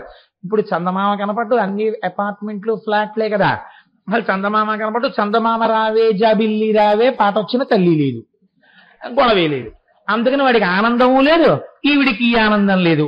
వాడు ఇలా ఇలా వెర్రెక్కిపోతున్న ఆడవాళ్ళందరినీ పరమసాధులుగా దేశం కీర్తించిన వాళ్ళు ఇలా మండిపోతున్నటువంటి రౌద్రమూర్తుల్ని టీవీ స్క్రీన్ మీద చూపిస్తూ వాడికి అన్నం పెడితే వాడు ఇలాగే తయారవుతున్నాడు. కాబట్టి మనకి ఇప్పుడు అన్ని టీవీ. చంద్రుడు ఆహ్లాదకారకుడు, పరమ సంతోషాన్ని ఇస్తాడు. రెండవది, ఏమీ తెలియకపోయినా సరే ఆనందాన్ని ఇచ్చేదేదో తెలుసా అండి? సముద్రము. సముద్రం మనకి పక్కనే ఉంది కాబట్టి మనకి తెలియదండి. నేను ఏలూరులో చదువుకున్నాను 10th క్లాస్ వరకు. ఇంటర్మీడియట్ చదువుకోవడానికి ఫస్ట్ టైం విశాఖపట్నం వెళ్ళాను. వెళితే నేను వెళ్ళగానే నేను కోరిన కోరిక ఏంటంటే, ఒరే నాకు సముద్రం చూపించండి రా అని అడిగాను. అడిగితే మా బాబాయ్ గారు అబ్బాయి వాడు ఉండేవాడు. వాడు నిన్ను ఒరే నీకు సముద్రం చూపిస్తాను రారా అని తీసుకెళ్తున్నాడు. తీసుకెళ్తుంటే ఆ సముద్రానికి ఇంకా అక్కడెక్కడో ఉంది సముద్రం. ఇక్కడికి వచ్చేటప్పటికే హోరు, ఒక రకమైన పెద్ద హోరు. రే ఏమిట్రా హోరు? సముద్రపు హోరు నీకు విచిత్రమే, నేను రోజు చూస్తుంటాను, రా దగ్గరికి చూద్దుగానే అన్నాడు. నేను మొట్టమొదటిసారి నా జీవితంలో సముద్రాన్ని చూసిన అనుభూతి ఇప్పటికి మర్చిపోను. మొట్టమొదట సముద్రం కనపడగానే కన్ను ఎంత దూరం వరకు ఉంటుందో అంత దూరం నీళ్లు, దాని మీద ఓడలు, ఇటు పక్కన కొండ, దానికి పైలెట్గా వెడుతున్నటువంటి పడవలు, ఇవన్నీ చూసేటప్పటికి కాళ్ళు ఆగిపోయి ఒక్కసారి ఆ సముద్రాన్ని చూసేటప్పటికి ఒక రకమైన పొంగు వచ్చేసింది. మీరు చూడండి, అందుకే కాసేపు బీచ్కి పోదాం ఏంటని కొన్ని వేల మంది బీచ్కి పోతుంటారు సముద్రం ఉన్నవాళ్ళు. ఆ బీచ్లో కూర్చున్న సముద్రాన్ని చూస్తుంటే చాలు ఆ కెరటాలు లేచి వస్తూ పడుతూ పిల్లలు ఆడుకుంటూ పరిగెడుతూ ఎంత ఆనందంగా ఉంటుందో సముద్రం మీకు ఆనందాన్ని ఇస్తుంది. మూడోది ఏదో తెలుసా అండి సృష్టిలో? ఏనుగు. మీరు వెంకటాచలం వెళ్ళండి, ఏనుగు ఇలా తొండం ఊపుతూ అక్కడ నించుందనుకోండి, ఆ ఏనుగని వెళ్ళిపోరు పిల్లలు. నాన్నగారండి ఏనుగండి, నాన్నగారండి. ఇప్పుడైతే ఏనుగు అంటలేదనుకోండి, ఎలిఫెంట్ నాన్నగారండి, ఎలిఫెంట్, టస్కర్, దంతాలు ఉన్నాయంటారు. అంటే ఓసారి అక్కడ ఆగి దానికి ₹1 ఇస్తే మావటి వాడికి ఇచ్చేసి అది ఇలా గుండు మీద చక్కగా ఆశీర్వచనం చేస్తుంది. ఆ ఏనుగు తొండం, ఆ తొండంతో అది చెరుకు తీసుకుని విరిచి నోట్లో పెట్టుకోవడం, ఆ మింగడం, అదేంటి ఆ పెద్ద పెద్ద వెలగపళ్ళు కూడా మనందరం ఇలా తింటాం. ఏనుగు ఒక్కటి ఇలా తింటుంది, నోరు కిందకుంటుంది. అది ఇలా ఇలా తొండం ఊపి ఇంత గడ్డి చక్కగా తీసి ఇలా సున్నా చుట్టినట్టు చుట్టి ఇలా ఇలా అని పట్టుకుంటుంది చక్కగా, పరకలు పడిపోకుండా ఇలా ఇలా అని ఆ పరకలు పట్టుకుని ఓ కట్టలా ఎత్తి అలా నోరు తెరిస్తే ఇలా ముందుకో త్రిభుజాకారపు ప్రొజెక్షన్ ఉంటుంది, అందులోంచి నాలుక కనపడుతుంటుంది. అందులోకి అలా తోపుకుని తొండం వదిలేస్తే అని ఆ గడ్డి అంతటిని ఇలా మింగేస్తుంటే అలా మీరు చూస్తుంటే ఏనుగు తినడం, ఏనుగు నడవడం, ఇంతంత కాళ్ళు అంతంత గోళ్ళు ఆల్చిప్పల్లాగా, దాని కుంభస్థలం, మావటి మాట వినడం మనకి చాలా చిత్రంగా ఉంటుంది. ఏనుగుని చూస్తే చాలా సంతోషం కలుగుతుంది కదండి. అందుకని మీరు గణపతి పూజ ఏం చేయాలి? ఆయన్ని చూస్తూ కూర్చుంటే చాలు. అందుకే మీకు లోకంలో ఆబాల గోపాలం అనగా పిల్లలతో సహా ఇష్టపడే దేవతా స్వరూపాలు రెండే ఉన్నాయి. ఒకటి గణపతి, రెండు హనుమ. మీరు చూడండి, కోతి కనపడింది అనుకోండి, నాన్నగారండి హనుమాన్ అని పిల్లలు దండం పెట్టేసి సంతోషపడిపోతారు. సుందరకాండ, హనుమంతుడి చేష్టితములు రామాయణంలో చూపిస్తుంటే, హనుమంతుడి కథలు వింటుంటే ఎంత ఇష్టమో. చిన్నతనంలో మా పిల్ల అన్నం తినకపోతే, అమ్మా అన్నం తినంటే, నాన్నగారండి ఒక్కసారి మధువన భంజనం అనడం దానికి రాదు, నాన్నగారండి కేచిత్ పాడితే తింటాను. గాయంతి కేచిత్, ప్రణమంతి కేచిత్, నృత్యంతి కేచిత్, ప్రహసంతి కేచిత్, పతంతి కేచిత్, ప్రలపంతి కేచిత్ అని మధువన భంజనం మీరు శ్లోకాలు చెప్తుంటే అది పెద్ద పెద్ద నవ్వులు నవ్వి ముద్దలు మింగేసేది. కాబట్టి పిల్లలకి కూడా హనుమ అన్న గణపతి అన్న ఎంత ఇష్టమో చెప్పలేము. కాబట్టి ఇప్పుడు ఈశ్వరుడు ఎంత ఉదారుడో చూడండి. ఆయన ఎంత ఉదారుడో మనకి విఘ్నాలు తీయడానికి తన కుమారుడికి కూడా అటువంటి తలకాయ పెట్టాడు. మంగళప్రదమైంది. మీరు ఎప్పుడు చూసినా ఏనుగు తలకాయ కనపడితే అది మంగళప్రదం. ఆఖరికి కలలోకి ఏనుగు వచ్చినా సరే మంగళప్రదం. అది ఆ పరమ శుభప్రదమైనటువంటి స్వప్నం. కాబట్టి ఇప్పుడు మీరు ఆయన్ని పూజ చేయడం మీకు ఎంతో మంగళప్రదం. ఇంట్లో చక్కటి గణపతి ఫోటో ఒకటి ఉండి మీరు రోజు కాసేపు ఆ గణపతి ఫోటో వంక అలా చూస్తున్నారు అనుకోండి, రేపు మీకు మనవడు పుడతాడు. ఇందులో చాలా మంది పుట్టే ఉంటారు. ఆ మనవడు తొడ మీద కూర్చుని తాతగారండి ఆయన ఎవరండి, తాతగారండి ఆ తొండం ఏంటి తాతగారండి అని అందులో పిల్లల దగ్గరికి వెళ్ళి ఇలా వేలు పెట్టి చూపిస్తారు చిన్ని వేళ్లతోటి. ఇదేంటి తాతగారండి, తిరుపతిలో చూసిన తొండం ఈయనకుంది, ఈయనేంటి తాతగారండి అంటే మీరు ఆ తొండం గురించి అగజానన పద్మార్కం గజానన మహర్నిశం అనేకదంతం భక్తానాం ఏకదంతముపాస్మహే. ఆ ఒక్కదంతం ఉన్నవాడున్నాడే వాడు అగజాన పద్మార్కం. పర్వతరాజపుత్రి అయిన పార్వతీదేవి యొక్క ముఖమనబడేటటువంటి పద్మము అరవిరిసేటట్టుగా చెయ్యగలిగిన సూర్యుడురా. పొంగిపోతుంది అమ్మవారు ఆయన్ని పొగిడితే. అమ్మ శక్తినిస్తుందిరా, నీకు చదివిస్తుందిరా. అనేకదంతం కాదు దాని అర్థం, అనేకదంతం. నీకు అనేక కోర్కెలను ఏకకాలమునం తీయగలిగినటువంటి వాడు. భక్తానాం భక్తులకు ఏకదంతం ఒక్కదంతం ఉన్నవాడిని ఉపాస్మహే ఉపాసన చేయుచున్నాను. ఎప్పుడు? సర్వకాలములయందు అని మీరు ఆయన్ని చూసి పడుకున్నారనుకోండి, ఏనుగు కల్లోకి వస్తే అదృష్టవంతుడు మీరు. కనుక అటువంటి స్వరూపం ఉన్నటువంటి వాడు. మీరు చూడండి, అన్నిటికన్నా చిత్రం ఏమిటంటే గణపతి స్వరూపంలో ఎలుక వాహనం. ఈయన శరీరం అంతా, ఎలుకేమో వాహనం. నేను లూనా ఎక్కితేనే ఎలా ఉంటుందో అలా ఉంటుంది ఆ గణపతి ఎలుక మీదకి ఎక్కితే. అయితే ఎలుక వాహనం ఏమిటండి, మన వాళ్ళకి తెలీదా? ఏమిటి ఋషులు పెట్టేటప్పుడు అయ్యో ఈయనకి ఏమైనా కాస్త పెద్ద వాహనం ఇద్దామని చెప్పి లోకంలో కాస్త పెద్ద శరీరం ఉన్న ఏ ఖడ్గమృగం లాంటి దానిలో తీసుకొచ్చి పెట్టచ్చు కదా. పెట్టకుండా ఎలకని పెట్టారేంటి అంటే మనం ఏమనుకుంటామంటే ఋషులకి తలకాయ లేదండి పాపం అనుకుంటాం. ఆ వెనకటికి ఒక ఆయన ఒక విషయం చెప్తుండేవారు. మ్యాథమెటిక్స్ బాగా నేర్చుకున్న ఆయన, ఒక ఆయన లెక్కలు బాగా నేర్చుకున్న ఆయన మంచి వేసంకాలంలో వెళ్ళిపోతూ ఓ మర్రి చెట్టు కింద పడుకున్నట్ట. పడుకుని చల్లటి గాలికి కునుకడుతోంది. అలా పైకి చూశాడు, ఇంతంత మర్రికాయలు ఉన్నాయి. ఆయన అనుకున్నట్ట పాపం the God is poor in law of proportions. పరమేశ్వరుడికి ఈ ఎంత చెట్టుకి ఎంత కాయ ఉండాలి అన్న విషయంలో కొంచెం జ్ఞానము లేనివాడు, తెలివి తక్కువవాడు. అందుకే ఇంత గుమ్మడి పాదికి ఇంత గుమ్మడికాయ పెట్టాడు, ఇంత పెద్ద మర్రి చెట్టుకి ఇంత కాయ పెట్టాడు. ఆ గుమ్మడికాయ ఇక్కడ ఉండాలి, ఈ మర్రికాయ అక్కడ ఉండాలి. ఆయన తప్పు చేశాడు, ఈశ్వరుడికి లెక్కలు రావు అనుకుని ఇలా కన్ను మూసాట. ఓ మర్రికాయ వచ్చి నిధుల మీద పడింది. ఆయన లేచి అన్నాడు, ఈశ్వరుడికి లెక్కలు రావడమే కాదు పరమదయాడు, గుమ్మడికాయ ఉంటే నేను చచ్చిపోయి ఉండేవాడిని అన్నాడు. అదండి, అది నీడనిస్తుంది, నలుగురు చేరుతారు, అందుకని దానికి గుమ్మడికాయలు ఈశ్వరుడు పెట్టలేదు. ఈశ్వరుడికి లా ఆఫ్ ప్రపోర్షన్స్ రాక కాదు, ఆయన ఎప్పుడు ఏది చేసినా అందరి సంక్షేమాన్ని ఆలోచిస్తుంటాడు తండ్రి కాబట్టి. కనుక అటువంటి వాడు అని వెంటనే సంతోషించేట. అలా భగవంతుడు కూడా మనకు అంత తేలికైనటువంటి స్వరూపాన్ని ఉపాసన చెయ్యడం కోసం ఇచ్చి మరి ఎలుకని వాహనంగా ఇవ్వడం ఏంటి అంటే, ఎలుక దొంగతనానికి ప్రతీక, మనతో పాటే ఉంటుంది. మన వస్తువులన్నీ ఎత్తుకుపోతుంటుంది.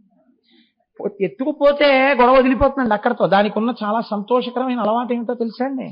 నేను ఏలూరులో ఒకసారి మా అన్నయ్య ఇంటికి వెళ్ళాను. దిక్కుమాలిన అనుభవాలన్నీ నాకే ఉంటాయో ఏమిటో లోకంలో.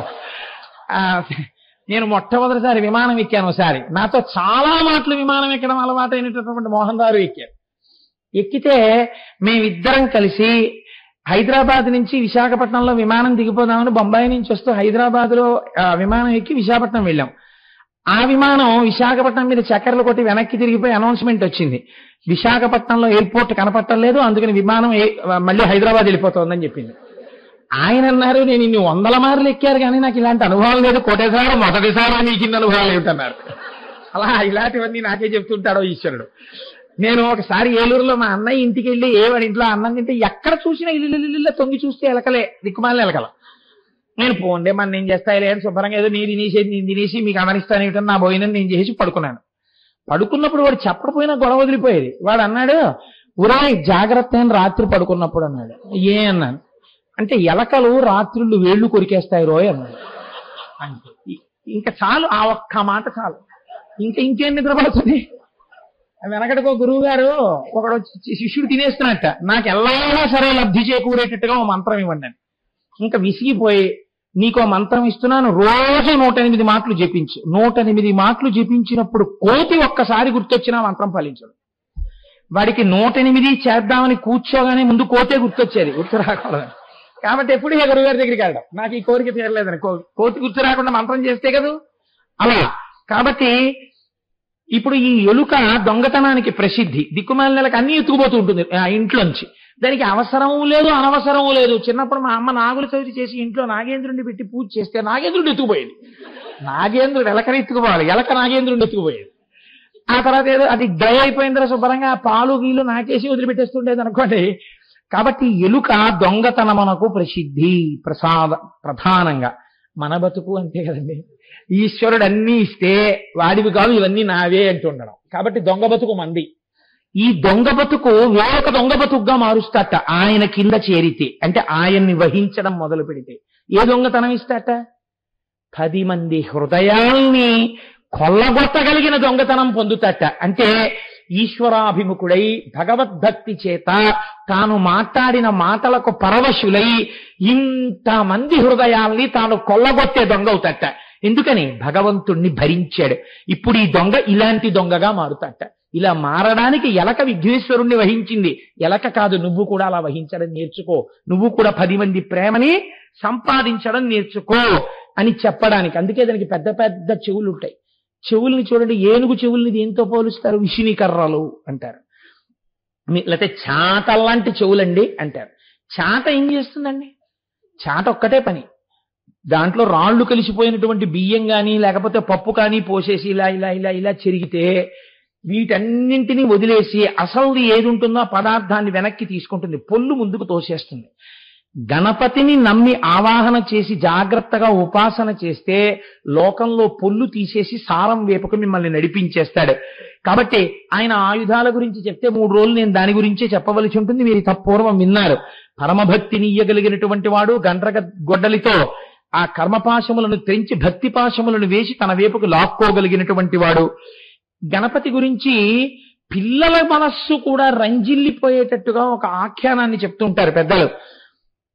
నారాయణి నారాయణ కదండి, ఆవిడ అన్నగారు కదా మరి నారాయణుడు. మరి నారాయణుడు ఏమవుతాడు వినాయకుడికి? మేనమా అవుతాడు. పిల్లలు సెలవులిస్తే ఎవరింటికి వెడతారు? మామయ్య ఇంటికే వెడతారు. మేనమా వల్ల ముద్దు మేలైన ముద్దు తాతలకు తా ముద్దు తాను అబ్బాయి. మేనమామ గారి ఇంట్లోనే తాతగారు కూడా ఉంటారు. అందుకని అమ్మాయి పిల్లలు అక్కడికి వెడితే ఇన్నాళ్ళకి అమ్మాయి పిల్లలు వచ్చారని తాతగారు మేనమామ పొంగిపోయి ఆదరించి సంతోషిస్తారు. కాబట్టి మామయ్య ఇంటికి వెళ్ళాడు రోజున. పెడితే పాపం ఏదో శ్రీ మహావిష్ణువు పనిలో ఉన్నారు. ఆయన పనిలో ఉండి ఏదో ఒక్కసారి ఆ చక్రం అక్కడ పెట్టారు. ఈయన ఏం చేశాడు, అటు ఇటు చూసి ఇదేదో బాగానే ఉందని తొండంతో తీసి అలా నోట్లో పెట్టుకుని గుటుక్కుని మింగేశాడు. ఆ చక్రం లోపలికి వెళ్ళిపోయాడు. ఆయన అట్నుంచి వచ్చి ఇట్నుంచి వచ్చి గబుక్కులను రాక్షస సంహారం చేయడానికి ఎక్కడుంది చక్రం అని వెతికారు, కనపట్టలేదు. ఈయన నవ్వుతున్నారు కూర్చుని. అమ్మమ్మమ్మ పిడుగా మింగేశాడు రా మేనల్లుడు, ఎలా ఈ చక్రం తెప్పించడం అని చూశారట. చూసి మేనల్లుడు కొట్టలేరు, తిట్టబోతే అక్క కూతురు, కొట్టబోతే గర్భిణి, అలాంటి సందం అయిపోయింది ఆయనకి. అందుకని పాపం ఇప్పుడు ఆయన ఏం చేయలేక 4 చేతులతో 2 చెవులు పట్టుకుని గుంజీలు తీశారట వినాయకుడి ముందు. గుంజీలు తీయడం అంటే ఏమిటో వినాయకుడు చూడలేదు అప్పటిదాకా. మొట్టమొదటిసారి మామయ్య గుంజీలు తీస్తుంటే చెవులు పట్టుకుని, మామయ్య అదేంటి ఆ లేవడం ఏంటి, కూర్చోవడం ఏంటి, ఆ చెవులు అట్టుకోవడం ఏమిటని పొర్లి పొర్లి నవ్వడం మొదలెట్టేట కింద పడి. ఈ నవ్వి నవ్వి నవ్వి నవ్వడంలో హుప్ అన్నాడు. ఒక్కసారి ఆ చక్రం బయటికి పడిపోయింది. గభాలన శ్రీ మహావిష్ణువు కూర్చేస్తున్నారు. అందుకని మేనమామ నాట పట్టించిన వాడు అని ఆయనకు ఒక పేరు. పిల్లలు చాలా సంతోషంగా వింటారండి గణపతి కథలు మీరు చెప్తే. అలాగే మనకి తమిళనాట ఒక విచిత్రమైనటువంటి వృత్తాంతం చెప్తుంటారు. అక్కడ అవ్వయ్యార్ అని ఒక వృద్ధురాలు. అవ్వయ్యార్ గురించి చంద్రశేఖర పరమాచార్య స్వామి ఎక్కువ మాట్లాడుతుంటారు. అవ్వయ్యార్ గణపతి ఉపాసన చేసేది. ఆవిడ ఉపాసన చేసేటప్పుడు ఆ అవ్వయ్యార్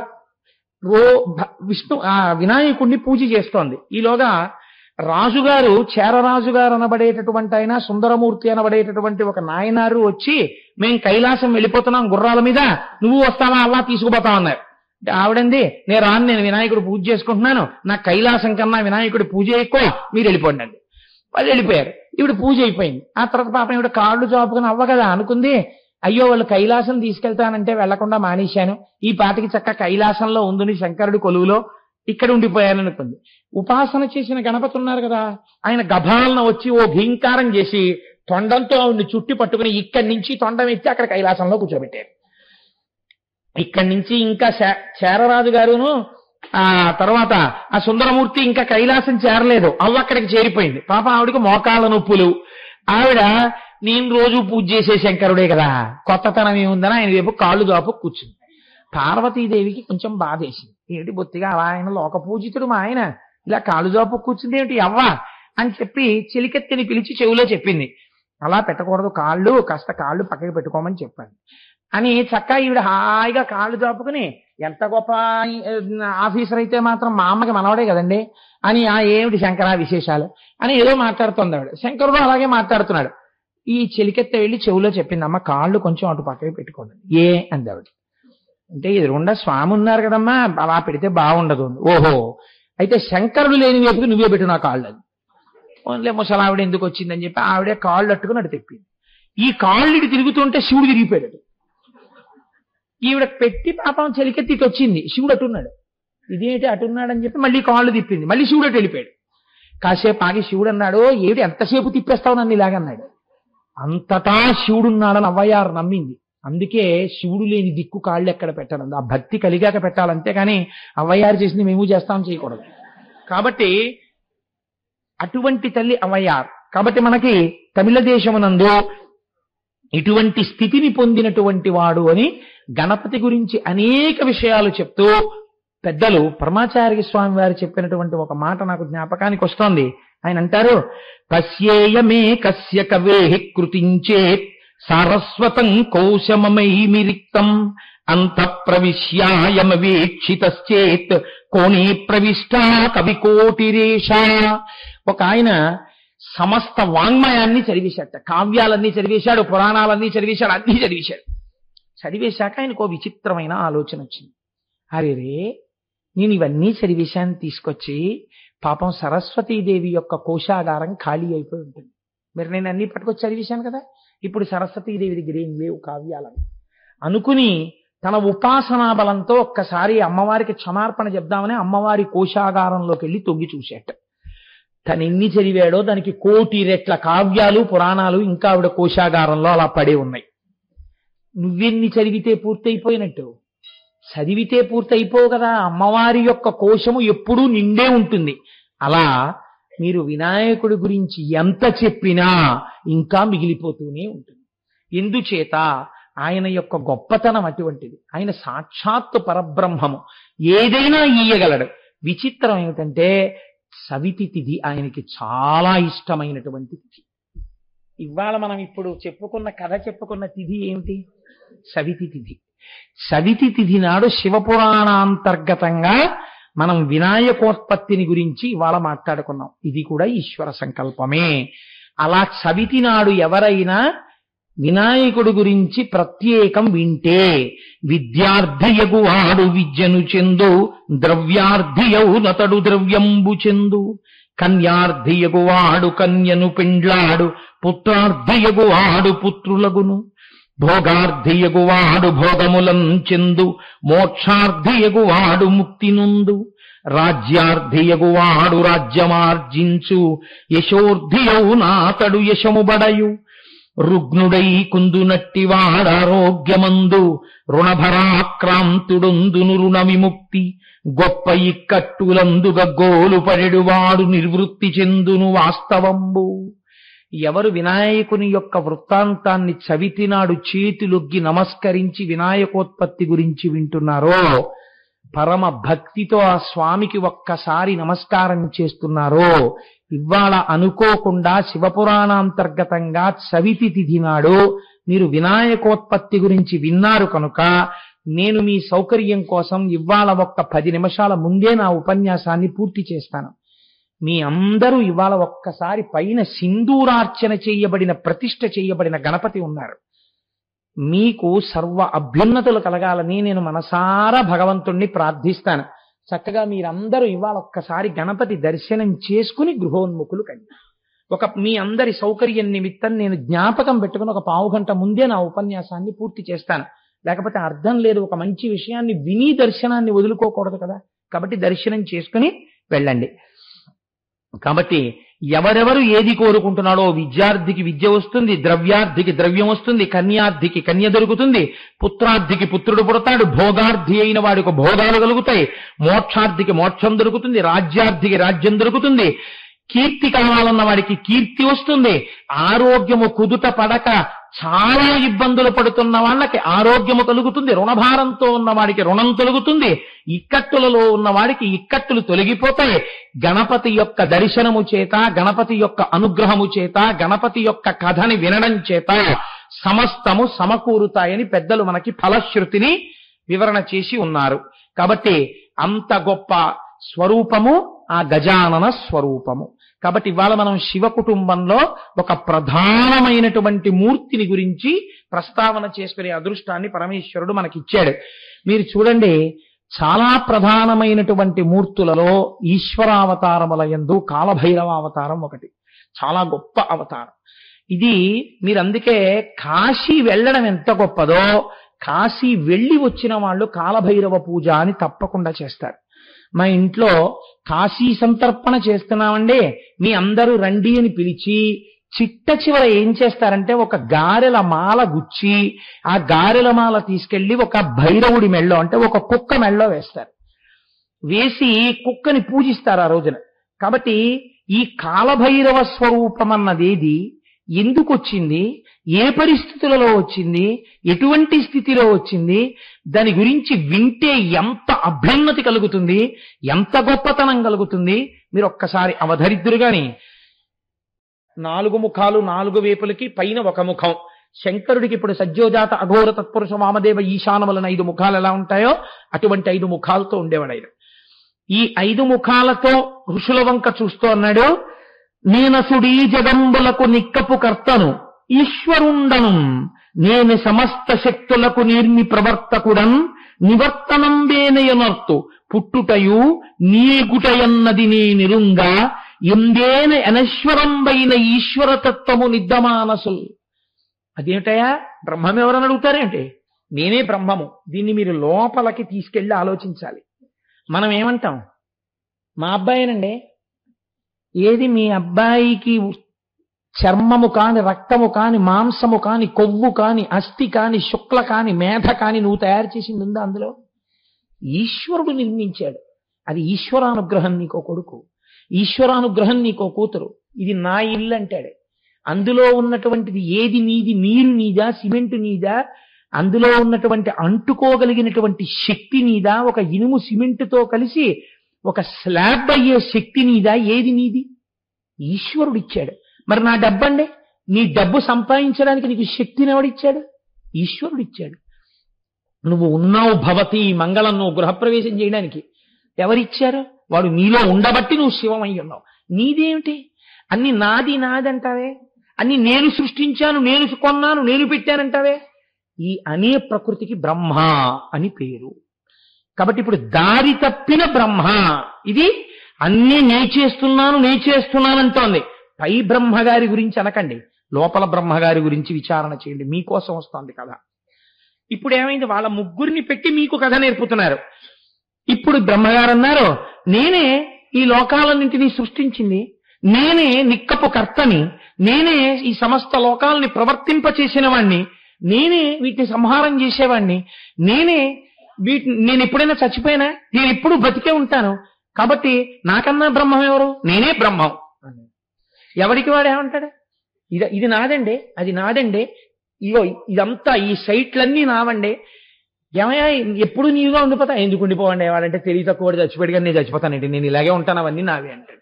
ఎవడైనా నేను చచ్చిపోతానండి, అదేంటి ఇవన్నీ నాకు ఉంటాయంటే, నేను వెళ్ళిపోతాను, నేను అశాశ్వతం అండి, ఈ శరీరం ఉంటుందా అంటాడేంటి? అలా అంటే వాడు ఇవన్నీ నావన్నీ అండి మహాజ్ఞానం అయిపోతారు అసలు. కాబట్టి ఇప్పుడు ఇవన్నీ నావే, నాకు చావు ఎక్కడుంది అన్నాడు ఆయన. అంటే చిత్రం ఏంటంటే పక్కనున్న శ్రీ మహావిష్ణువు అన్నారు, పొడి పొడి ఈ జగంబులను పుట్టక చేసి తీయను కాదే ఈశ్వరుడను యజ్ఞపూరుషుడా సర్వము నిలెడువాడ నేనే నిబ్బరముగ తత్వమారయము పన్నుగ ఇందరిలోన ఇట్లు పెద్దరికము చూపబోకు ఇక తప్పులు పల్కకు నీరజోద్భవ. స్థితికారుడని ఉన్నది ఉన్నట్టు నిలబెట్టడం అదొక లక్షణం.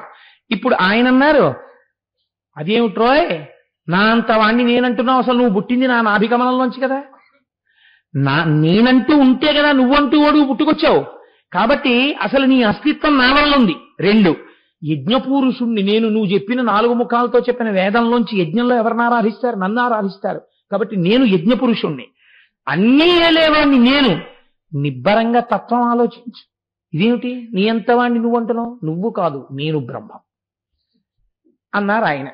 ఇద్దరికీ ఈ విషయంలో జగడం వచ్చింది. నిజంగా వాళ్ళకి కాదు జగడం, అన్నీ నేనే సృష్టించాను, ఇవన్నీ నా వల్లే ఉన్నాయి. ఇదొక చిత్రం. ఆ లోకం ఎలా ఉంటుందంటే, నేను ఒకసారి ఒకరింటికి వెళ్ళి చాలా ఆశ్చర్యపోయాను. ఆ ఇంట్లో భర్త గారు బాత్రూమ్ దగ్గర కూర్చుని ఉన్నాడు. నేను వెళ్ళేటప్పటికి, రండి అన్నయ్య గారు, రెండు అంది ఆవిడ. అంటే వెళ్ళి, అమ్మా ఏడి మా స్నేహితుడు ఏడి అమ్మా అంటే, ఆయన్ని పొద్దున్నుంచి బాత్రూమ్ దగ్గర కూర్చోబెట్టామండి అంది. ఏమమ్మా ఏమైంది, ఎందుకు బాత్రూమ్ దగ్గర అన్న? నాకు మీకు తెలుసు కదా అన్నయ్య గారు, నాకు ఇంటీరియర్ డెకరేషన్ అన్నా ఇల్లు మెయింటెనెన్స్ అన్నా ప్రాణం అండి. ఆయనకి పొద్దుటి నుంచి వాంతులు, గబుక్కుని ఇక్కడ పడుకున్నారనుకోండి, వాంతి ఆపుకోలేకపోతే ఇల్లు పాడైపోతున్నా, బాత్రూమ్ దగ్గరే కూర్చోబెట్టాను తగ్గే వరకు. సో ఏమైంది, కట్టిన వాడు ఎవరో వాడికన్నా దిక్కుమాలిన మెయింటెనెన్స్ ఎక్కువైపోయింది. కాబట్టి ఇదంతా నేను నిర్వహిస్తున్నాను, ఇదంతా నాది అని అదొక వెర్రి. కాబట్టి వాడు అయ్యయ్యో సమయం అంతా అయిపోతోంది, నేను భగవన్నామని చెప్పట్లేదు, నేను కథ విన్నది లేదు, నేను పూజ చేసింది లేదు, నేను గుడికి వెళ్ళింది లేదు, నేను ప్రదక్షిణం చేయలేదని ఏడవడు. వాడి ఏడుతంతా దేనికంటే 5 ఏళ్ళో 6 ఏళ్ళో అయిపోయిన ఇల్లుకి ఎక్కడో పెచ్చి విరిగిందని ఏడుస్తుంటాడు. లేకపోతే రోడ్డు కొంచెం ఎత్తు అయిందని ఇప్పుడు ఈ ఇంటిని ఇంకొంచెం ఎత్తి ఎలా చేసేయడం అని ఏదో ఈ ఇంటి గురించి ఆలోచిస్తూ ఉంటాడు. లేకపోతే చెట్లు ఇంట్లో ఉంటే ఆకులు రాలవండి, ఇలా కూర్చుని కాసేపు విష్ణు సహస్రం చదవడు. కానీ నేను ఇవన్నీ చూసినవి చెప్తున్నాను మహాప్రభో, నేనేం అబద్ధాలు చెప్పట్లేదు. ఓ ఇనప ఓట్స్ ఒకటి చేయించుకుని దానికి ఇలా ఓ పైన పట్టుకోవడానికి ఒక హ్యాండిల్ లాంటి చేయించుకుని ఒక ఆయన అదే పనిగా కుక్క తిరిగినట్టు తిరుగుతుండేవాడు ఇంటి చుట్టూ. ఎందుకండి అంటే అలా ఇంటి చుట్టూ తిరిగి రావడం. మళ్ళీ ఆయనకు అనుమానం, మందార చెట్టు దగ్గర ఆకులు రాలేయేమో అని. మళ్ళీ వెళ్ళి ఆకు రాలింది అనుకోండి, వెంటనే దాన్ని పొడవడం. అంటే ఈడు ఓంగి తీయలేడు, ఒళ్ళు ఓపిక అయిపోయింది, అందులో దాన్ని పొడుస్తాడు, పొడిస్తే అది దానికి గుచ్చుకుంటుంది, దాన్ని అలా ఎత్తి మళ్ళీ నడుస్తుంటాడు, మళ్ళీ ఇలా దాన్ని పైకెత్తి ఆకులు వెనక్కి లాగుతాడు, మళ్ళీ వెళ్తుంటాడు. ఇలా ఎప్పటి వరకు తిరుగుతాడు? సాయంకాలం వరకు తిరుగుతాడు. లోకం ఎంత చిత్రంగా ఉంటుందో తెలుసా అండి. మనకు పురాణంలో కథ చెప్తే మనం ముక్కును వేలేసుకుంటాం. నేను ఒక చోట ఉండేవాడిని. నేనున్న చోటుకి ఎదురున ఓ ఇల్లు ఉండేది. ఆ ఇంట్లో పెద్ద చెట్టు ఉండేది. ఆ చెట్టు నీడనిచ్చేది. ఆ నీడ కింద ఒకసారి ఒక ఆయన కారు పెట్టారు. మా దొరగారికి తెలిసి ఈ విషయం. కారు పెడితే ఆయన అన్నాడు, ఇది మా ఇంట్లో చెట్టు నీడ, మీ కారు పెట్టడానికి వీల్లేదు, మీకోసం వచ్చిన వాళ్ళ కారు తీసేయమని. అయ్య బాబాయ్, నేను తెల్లబోయాను. వాళ్ళ ఇంట్లో చెట్టు నీడలో ఎవరి కోసం వచ్చిన కారు పెట్టకూడదన్నాడు. అంటే పోయి ఏమన్నా జగడ ఉందా అంటే ఏం లేదు. అంటే నాది నాది నాది అన్న భావన అలా ఉంటుంది. ఎండలో నించున్న ఆ చెట్టుకు లేదు ఈ భావన, ఈ నీడ నాదే. అది ఎవరైనా నించుంటారని ఇచ్చింది. ఆ నీడ మీద యాజమాన్యం వహిస్తాడు ఒక్కొక్కడు. ఎంత విచిత్రంగా ఉంటుందో చూడండి లోకం. అందుకొచ్చేయండి పురాణాలు. అక్కడ జరిగిందనకండి, వాళ్ళని చూసినప్పుడు ఎందుకు, వాళ్ళందరూ పరబ్రహ్మాలు, వాళ్ళకి కాదు అజ్ఞానం, ఇక్కడుంది అజ్ఞానం. కాబట్టి ఇప్పుడు ఆయన చూసి, నేను రా బ్రహ్మాన్ని, నువ్వు బ్రహ్మం అంటా ఏమిట్రా, పెద్దల ముందులా మాట్లాడకూడదు అన్నారు. అంటే సృష్టికి స్థితికి వచ్చింది దెబ్బలాట. వీళ్ళిద్దరూ ఇలా దెబ్బలాడుకుంటుంటే మధ్యలో ఎవరో చెప్పేవాళ్ళు ఉండాలి కదండి.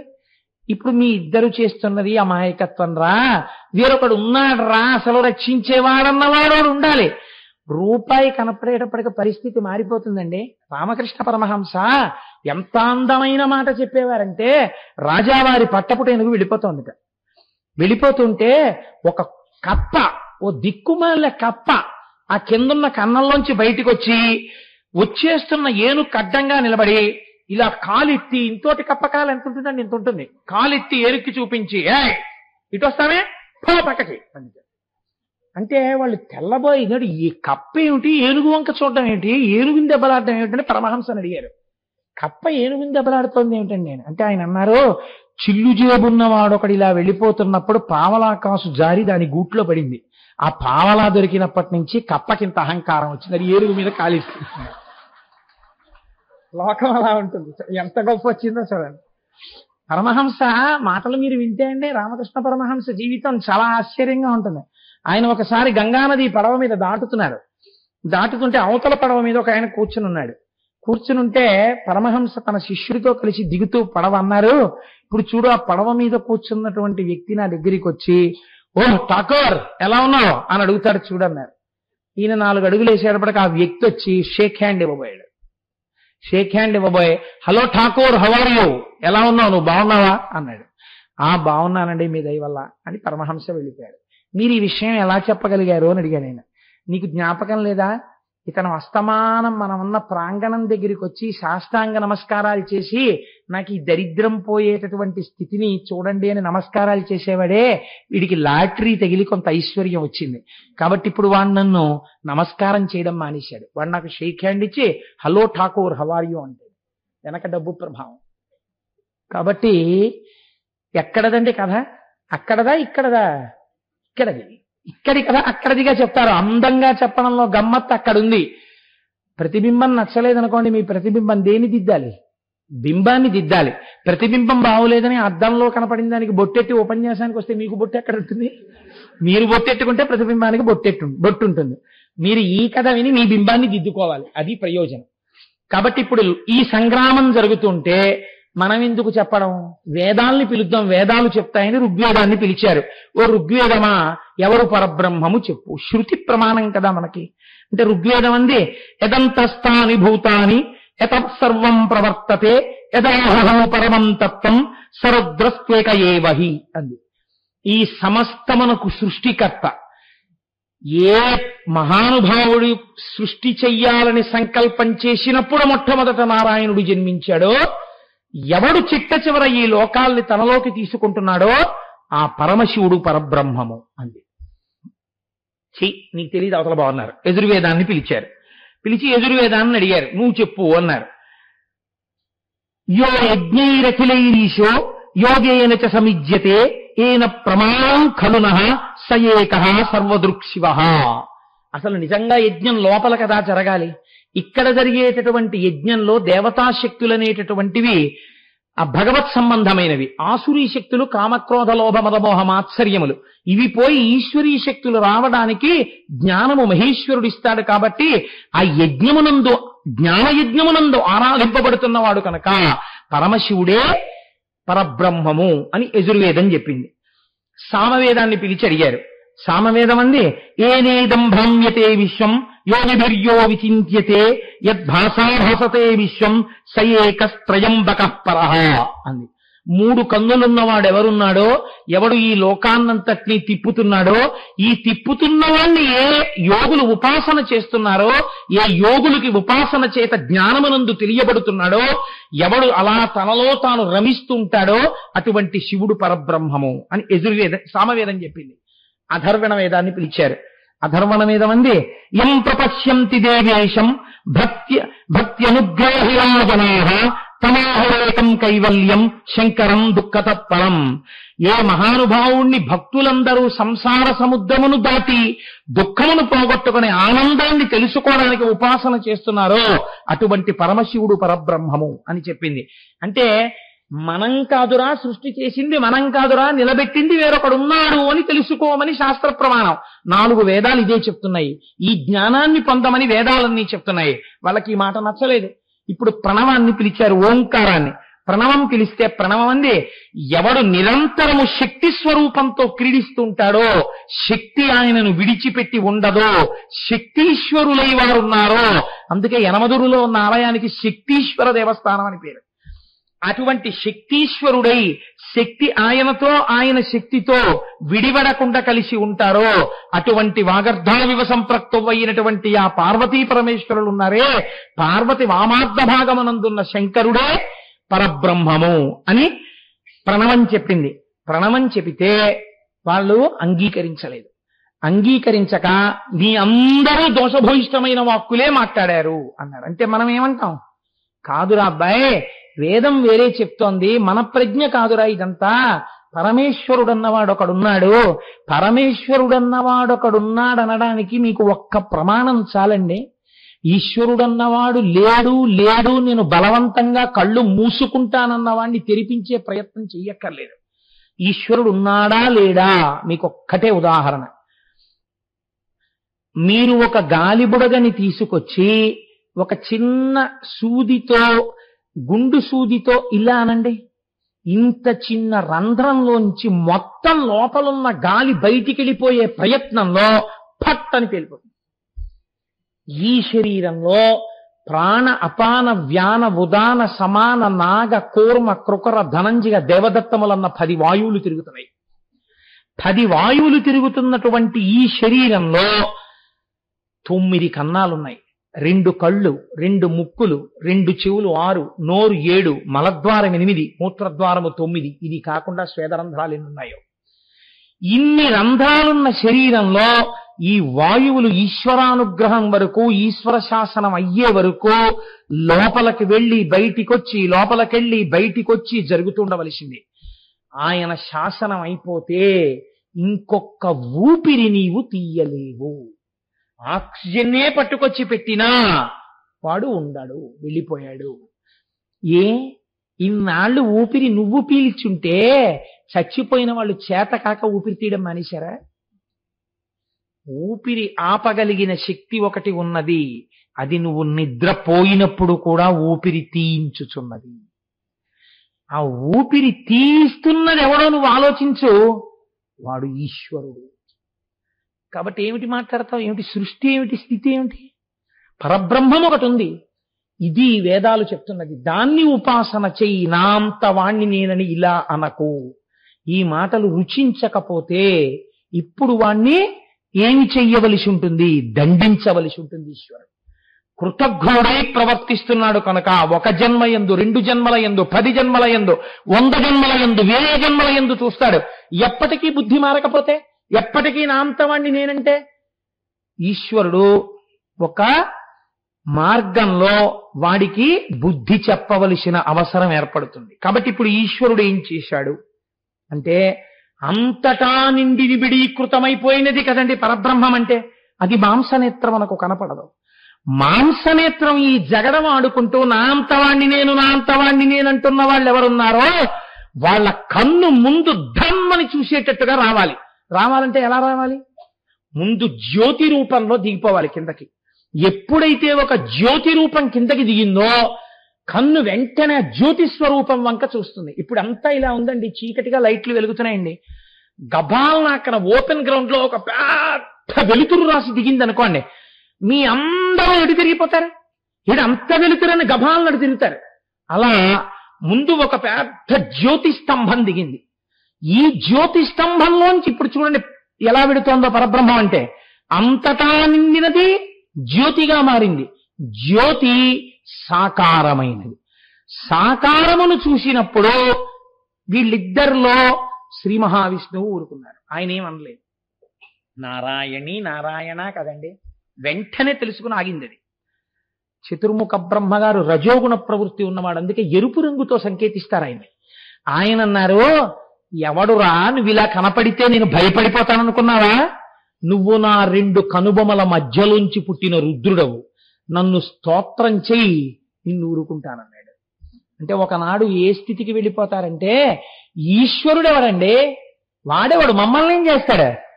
ఇదిగో మేము వెడుతున్నాం, చెప్పులెట్టి కొడతాం భగవంతుడి మూర్తిని, మమ్మల్ని ఏమైనా చేయమనండి. నేను ఇది ఉట్టినే అన్నాను అనుకుంటున్నారా? అలా చేసిన వారెవరో, భగవంతుడు లేడని బోర్డులు కట్టిన వారెవరో, అవి ఎక్కడున్నాయో నేను ఉపన్యాసంలో చెప్పడం ఎందుకో, నాతో మొన్న కంచి వచ్చిన వాళ్ళకి చూపించాను. ఉంటారు అటువంటి ధూర్తులు కూడా లోకంలో. కాబట్టి ఏమైంది? వాళ్ళు తర్వాత దాని స్థితిని అనుభవించి బాధపడ్డారు. ఉత్తర క్షణం వచ్చేయకపోవచ్చు దాని ఫలితం, కానీ వచ్చినప్పుడు బెంగ పెట్టుకుని కుమిలిపోతావు. కాబట్టి ఇప్పుడు ఏమైంది? ఈ మాటలు ఎప్పుడైతే విన్నాడో వీడికి ఇంకా బుద్ధి రాలేదు. కాబట్టి ఇప్పుడు దండించాలి. దండించడానికి ఇప్పుడు అది రూపాన్ని మార్చింది, ఘోర రూపాన్ని పొందింది. ఈ క్రమాన్ని చాలా గొప్పగా చూపించారండి మనకి. ఇది కాలభైరవ తత్వము అన్నారు. ఇది నిర్గుణంలో మొదలవుతుంది, అంతటా ఉన్నది మీకు కనపడదు, నిర్గుణంగా ఉంటుంది. అది గుణాన్ని పొందుతుంది, జ్యోతి అయింది, అక్కడతో ఆగలేదు. అది సాకారమైంది, అక్కడతో ఆగలేదు. దాన్ని ధిక్కరిస్తే ఇప్పుడు ఆ బ్రహ్మం ఏమైంది? ఆ బ్రహ్మాన్ని మీరు జాగ్రత్తగా అర్థం చేసుకుంటే, పార్వతీదేవి చెప్పింది, నువ్వే నాకు తాతవి, నువ్వే నాకు మామవి, నువ్వే నాకు కొడుకువి, ఇన్ని రూపాలు నువ్వు ఉంటావు, ఇన్ని రకాలుగా నీతో నాకు అనుబంధం ఉందండి. ఎందుకని బ్రహ్మము కాబట్టి అది అన్ని అనుబంధాలను పొందుతుంది. నువ్వు ధిక్కరించి ఏదో మాట్లాడితే దాని గురించి. కాబట్టి ఇప్పుడు ఏమైంది అంటే, అది ఒక ఘోర రూపాన్ని పొందింది. దీన్నే చాలా అద్భుతమైన ప్రక్రియలో మనకి చూపిస్తారు. ఓం నమో భగవతే సదాశివాయ సకల తత్వ విదూరాయ సకల లోకైక కర్త్రే సకల లోకైక హర్త్రే సకల లోకైక సంహర్త్రే సకల లోకైక వరప్రదాయ సకల దురితార్తి భంజనాయ సకల జగదభయంకరాయ శశాంఖశేఖరాయ శాశ్వత నిజావాసాయ నిరావాసాయ నిరామయాయ నిష్కలంకాయ నిష్ప్రపంచాయ నిర్ద్వంద్వాయ నిస్సంగాయ నిర్మమాయ నిర్మలాయ నిర్గుణాయ నిరుపమ విభవాయ నిత్య శుద్ధ బుద్ధ పరిపూర్ణ సచ్చిదానందద్వైత పరమ ప్రకాశాయ తేజో రూపాయ తేజోధిపతయే జయ జయ జయ రుద్ర మహారుద్ర వీరభద్రావతార కాలభైరవ కల్పాంత భైరవ కపాలమాలాధర ఖట్వాంగ ఖడ్గ చర్మ పరశు పాశంకుశ ఢమరుక మృగశూల చాప బాణ గదాశక్తి బిందివాల తోమర ముసల ముసుండి ముద్గర ప్రాస పరిఘ పట్టిస శతఘ్ని చక్రాబ్జాయుధ భీషణకర సహస్రదంస్త్రాయ కరాళ వదన వికటాట్టహాస విస్ఫాటిత బ్రహ్మాండ మండల నాగేంద్రహార నాగేంద్ర వలయ నాగేంద్ర చర్మ నాగేంద్ర కుండల మృణ మృత్యుంజయ విరూపాక్ష విశ్వేశ్వర వృషభవాహన విష విరూపణ మాం రక్షయ రక్షయ ప్రజ్వల ప్రజ్వల చోరాన్ మారయ మారయ మమ శత్రువునుచ్ఛాటయోచ్ఛాటయ శూలేన విదారయ విదారయ కూష్మాండ భూత భేతాల మారీగణ బ్రహ్మ రాక్షస గణాత్ సంత్రాసయ సంత్రాసయ మాలాభయం కురు విత్రస్తం మామాశ్వాసయాశ్వాసయ దుఃఖాతురం మామానందయానందయ శుతృషాత్తం మామాప్యాయాప్యాయ అమృత కటాక్ష వీక్షణేన మామాలోకయాలోకయ మాం సంజీవయ సంజీవయ నరక భయాన్ మాముద్ధరోద్ధర శివ కవచేన మామాచ్ఛాదయాచ్ఛాయ త్రయంబక సదాశివ పరమశివ నమస్తే నమస్తే నమస్తే నమః అని లోకం నిలబడిపోయింది. ఇప్పుడు ఏమైంది? నిర్గుణమైనటువంటి వాడెవడున్నాడో వాడు ఒక్కసారి అటువంటి రూపంతో సహస్రకంష్ట్ర వికటాత్త సవిస్పాటిత బ్రహ్మాండ మండల నాగేంద్ర రణాగేంద్ర వలయ నాగేంద్ర చర్మధార మృడ మృత్యుంజయ అటువంటి రూపాన్ని పొందాడు. పొంది ఏమి నీ ఆజ్ఞ అని మొదటి రూపాన్ని అడిగాడు. అహంకారంతో మాట్లాడుతున్నాడు. జ్యోతిస్వరూపంలో ఆవిర్భవించిన మూర్తిని 5వ తలతో ధిక్కరించాడు. నా 5 తలలు వాడి 5 తలని లెక్క పెట్టాడు. గిల్లే 5వ తలని. ఇప్పుడు ఈ స్వరూపం ప్రచండ రూపాన్ని పొందింది. దిగంబరమై 5వ తలని తన గోరితో గిల్లేసింది. అలా గిల్లేసిన రూపం ఏదో అది కాలభైరవ స్వరూపం. ఇప్పుడు గిల్లేస్తే 4 తలకాయలు పట్టుకెళ్లి అమ్మవారి చేతుల కింద పెట్టేశారు బ్రహ్మగారు. పెట్టేసి ఈశ్వరా పొరపాటున నేను అలా మాట్లాడాను, ఎవరు బ్రహ్మమో నాకు ఇప్పుడు అర్థమైంది. ఈశ్వరా నేను చేసినటువంటి పొరపాటు మన్నించి ఉదారుడవై నన్ను కాపాడు అని అడిగితే శంకరుడు అన్నాడు, నీవు కాలము వలె ప్రకాశించుచున్నావు. కాలం ఎలా వెళ్ళిపోతూ ఉంటుందో అలా ఉంది నీ నడక. నీ నడకలో బ్రహ్మగారి 5వ తల తెగిపోయింది. కాబట్టి నిన్ను ఇవ్వాల్టి నుంచి కాలభైరవ అని పిలుస్తారు. నువ్వు ఎంత గొప్పవాడివైనా చతుర్ముఖ బ్రహ్మగారి 5వ తల తెంపేశావు కాబట్టి నీకు బ్రహ్మహత్యా పాతకం అంటుకుంది. ఈ 5వ తలకాయ పుర్రె చేతిలో పట్టుకుని 12 సంవత్సరములు భిక్షాటన చేసి తిన కపాలంలో. అందువల్ల నీకు బ్రహ్మహత్యా పాతకం పోతుంది. పుట్టేటప్పుడే నీ స్వరూపాన్ని చూసేటప్పటికే లోకమంతా గజగజలాడిపోయింది కాబట్టి నిన్ను భైరవ శబ్దంతో పిలుస్తారు. ఎవడు ఈశ్వరుణ్ణి ధిక్కరించి ఇక్కడ బ్రతుకుతాడో వాడికి ప్రాణోత్క్రమణం అవగానే నువ్వే కనపడవు. దీన్ని భైరవ యాతన అంటారు. హడిలిపోతాడు జీవుడప్పుడు. తన వాళ్ళన్న వాళ్ళని నమ్మి ధిక్కరించాడు కదా, అప్పుడు నువ్వు కనబడదుగానివి. దాన్ని భైరవ యాతన అని పిలుస్తారు. కానీ పాప మర్దనం చేస్తావు. ఎవరు నీ గురించి వింటారో, శివాలయానికి వచ్చినప్పుడు ఎవరు కాలభైరవుడి ముందు శిరస్సు ఉంచి నమస్కరిస్తారో వాళ్ళు నన్ను చేరకుండా అడ్డొచ్చిన పాపాన్ని నువ్వు తీసేయి. అలా తీసేసే శక్తి నీకు ఇచ్చాను కాబట్టి నిన్ను ఆమర్దకుడు అని పిలుస్తారు. ఇక నుంచి నా దేవాలయాలలో నువ్వే సాధారణంగా క్షేత్రపాలకుడవై ఉంటావు. భక్తుల యొక్క పాపాల్ని నువ్వు తినేసేయి. తీసిన వాటిని నువ్వు పాపాలని తినేసి వాళ్ళని రక్షిస్తావు కాబట్టి నీకు పాపభక్షకుడు అని పేరిస్తున్నాను. ఇహలోకమునందు ఇప్పటి వరకు మేం చేసి ఈశ్వరుడి పట్ల మేం చేసినటువంటి దూషణల ఫలితం ఎలా పోతుందని బెంగ పెట్టుకున్న వాళ్ళ కోసం భైరవ యాతన ఇక్కడే తేలికగా అనుభవింపచేస్తాడు. అందుకే హరిద్వార్ ఋషికేశ్ వెళ్ళిన వాళ్ళు మానసాదేవి దేవాలయానికి వెడితే బయటికి వచ్చేటప్పుడు ఒక్కసారి ఒంగోండని ఓ బెత్తం పెట్టి కొడతారు వీపు మీద. భైరవ యాతన అని అది ఠాప్ అంటుంది ఆ కర్ర. దూరం నుంచే చూసి బాబోయ్ దెబ్బ నెప్పెడుతుందేమో అని ఆఖరికి వెళ్ళి ఆ దెబ్బ కొట్టించుకోవడానికి 5 రూపాయలు కట్టాలి తెలుసా. 5 రూపాయలు ఇస్తేనే కొడతారు, లేకపోతే కొట్టరు. పురుషార్థం. 5 రూపాయలు ఇచ్చి ఒంగుంటే కొడతారు కర్ర పెట్టి. కొడితే అదేమంత పెద్ద దెబ్బ తగలదు కానీ ఠాప్ అంటుంది. చప్పుడికి మనం తర్వాత బాబోయ్ అనా అయిపోయిందా అని ఇలా అంటాం, ఏమీ అవదు. కానీ అక్కడతో పాపాలు పోతాయి. కాబట్టి పాపాలని తినేస్తావు కాబట్టి నిన్ను ఆవర్ధకుడు అని పిలుస్తారు, పాపభక్షణుడు అని పిలుస్తారు. నిన్ను కాశీ క్షేత్రానికి అధిపతిగా ఉంచుతున్నాను. నీ అనుగ్రహం ఉన్నవాళ్లే కాశీ క్షేత్ర ప్రవేశం చేస్తారు.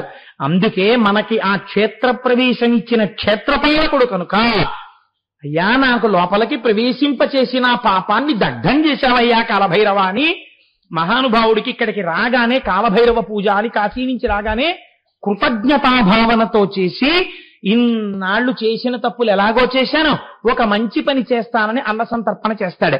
అందుకే కాశీ సంతర్పణ చేస్తున్నారండి అంటారు. కాశీ సంతర్పణకి పిలిస్తే తప్పకుండా వెళ్ళి ఆ కాశీ సంతర్పణలో ప్రసాదం తీసుకుని వస్తారు. మనం తిన్నాంగా మూర్తి గారు.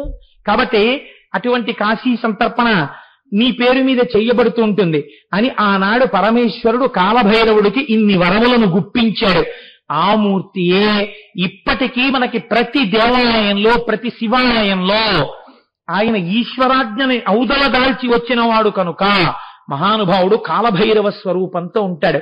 భక్తుల పాలిట కొంగు బంగారం.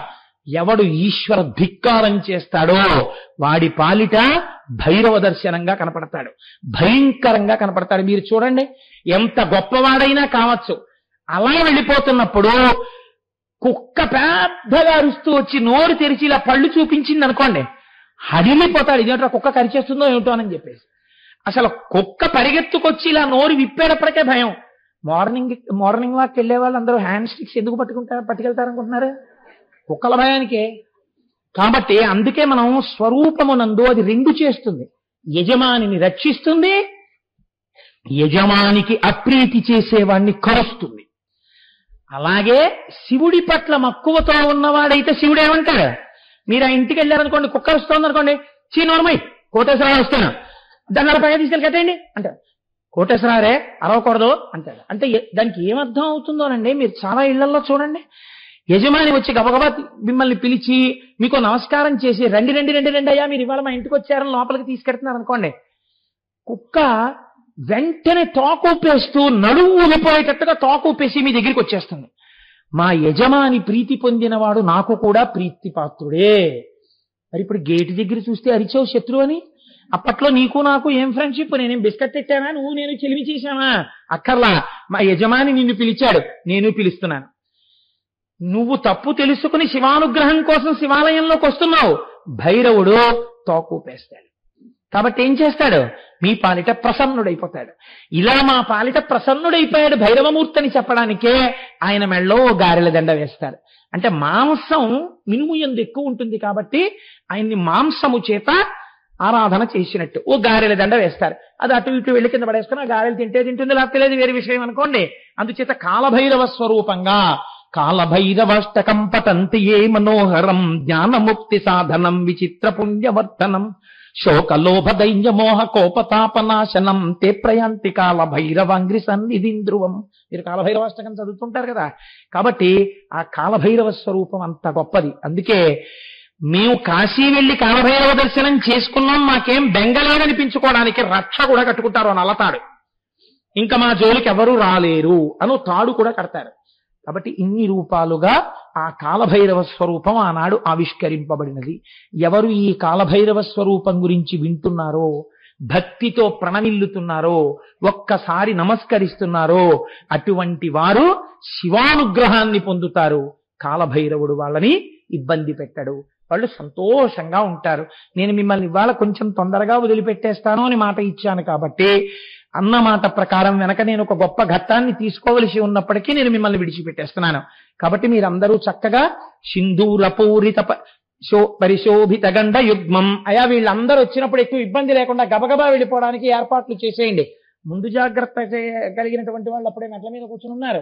కాబట్టి నేనమ్మా మిమ్మల్ని ఇబ్బంది పెట్టడానికి ఎప్పుడూ నేను చెప్పను, జ్ఞాపకం పెట్టుకోండి. మిమ్మల్ని ఏదో చెప్పి ఇలా ఇబ్బంది పెట్టేయడం నా ఉద్దేశ్యం కాదు. ఇవాళ చవితి తిథి, మాఘమాసం. ఒక్కసారి గణపతి దర్శనం మీ అందరూ చేసుకునిడితే మీకు అభ్యున్నతి కలగాలి అని నేను చెప్పాను తప్ప మిమ్మల్ని ఇబ్బంది పెట్టడం ఎంత మాత్రమో నా ఉద్దేశ్యం కాదు.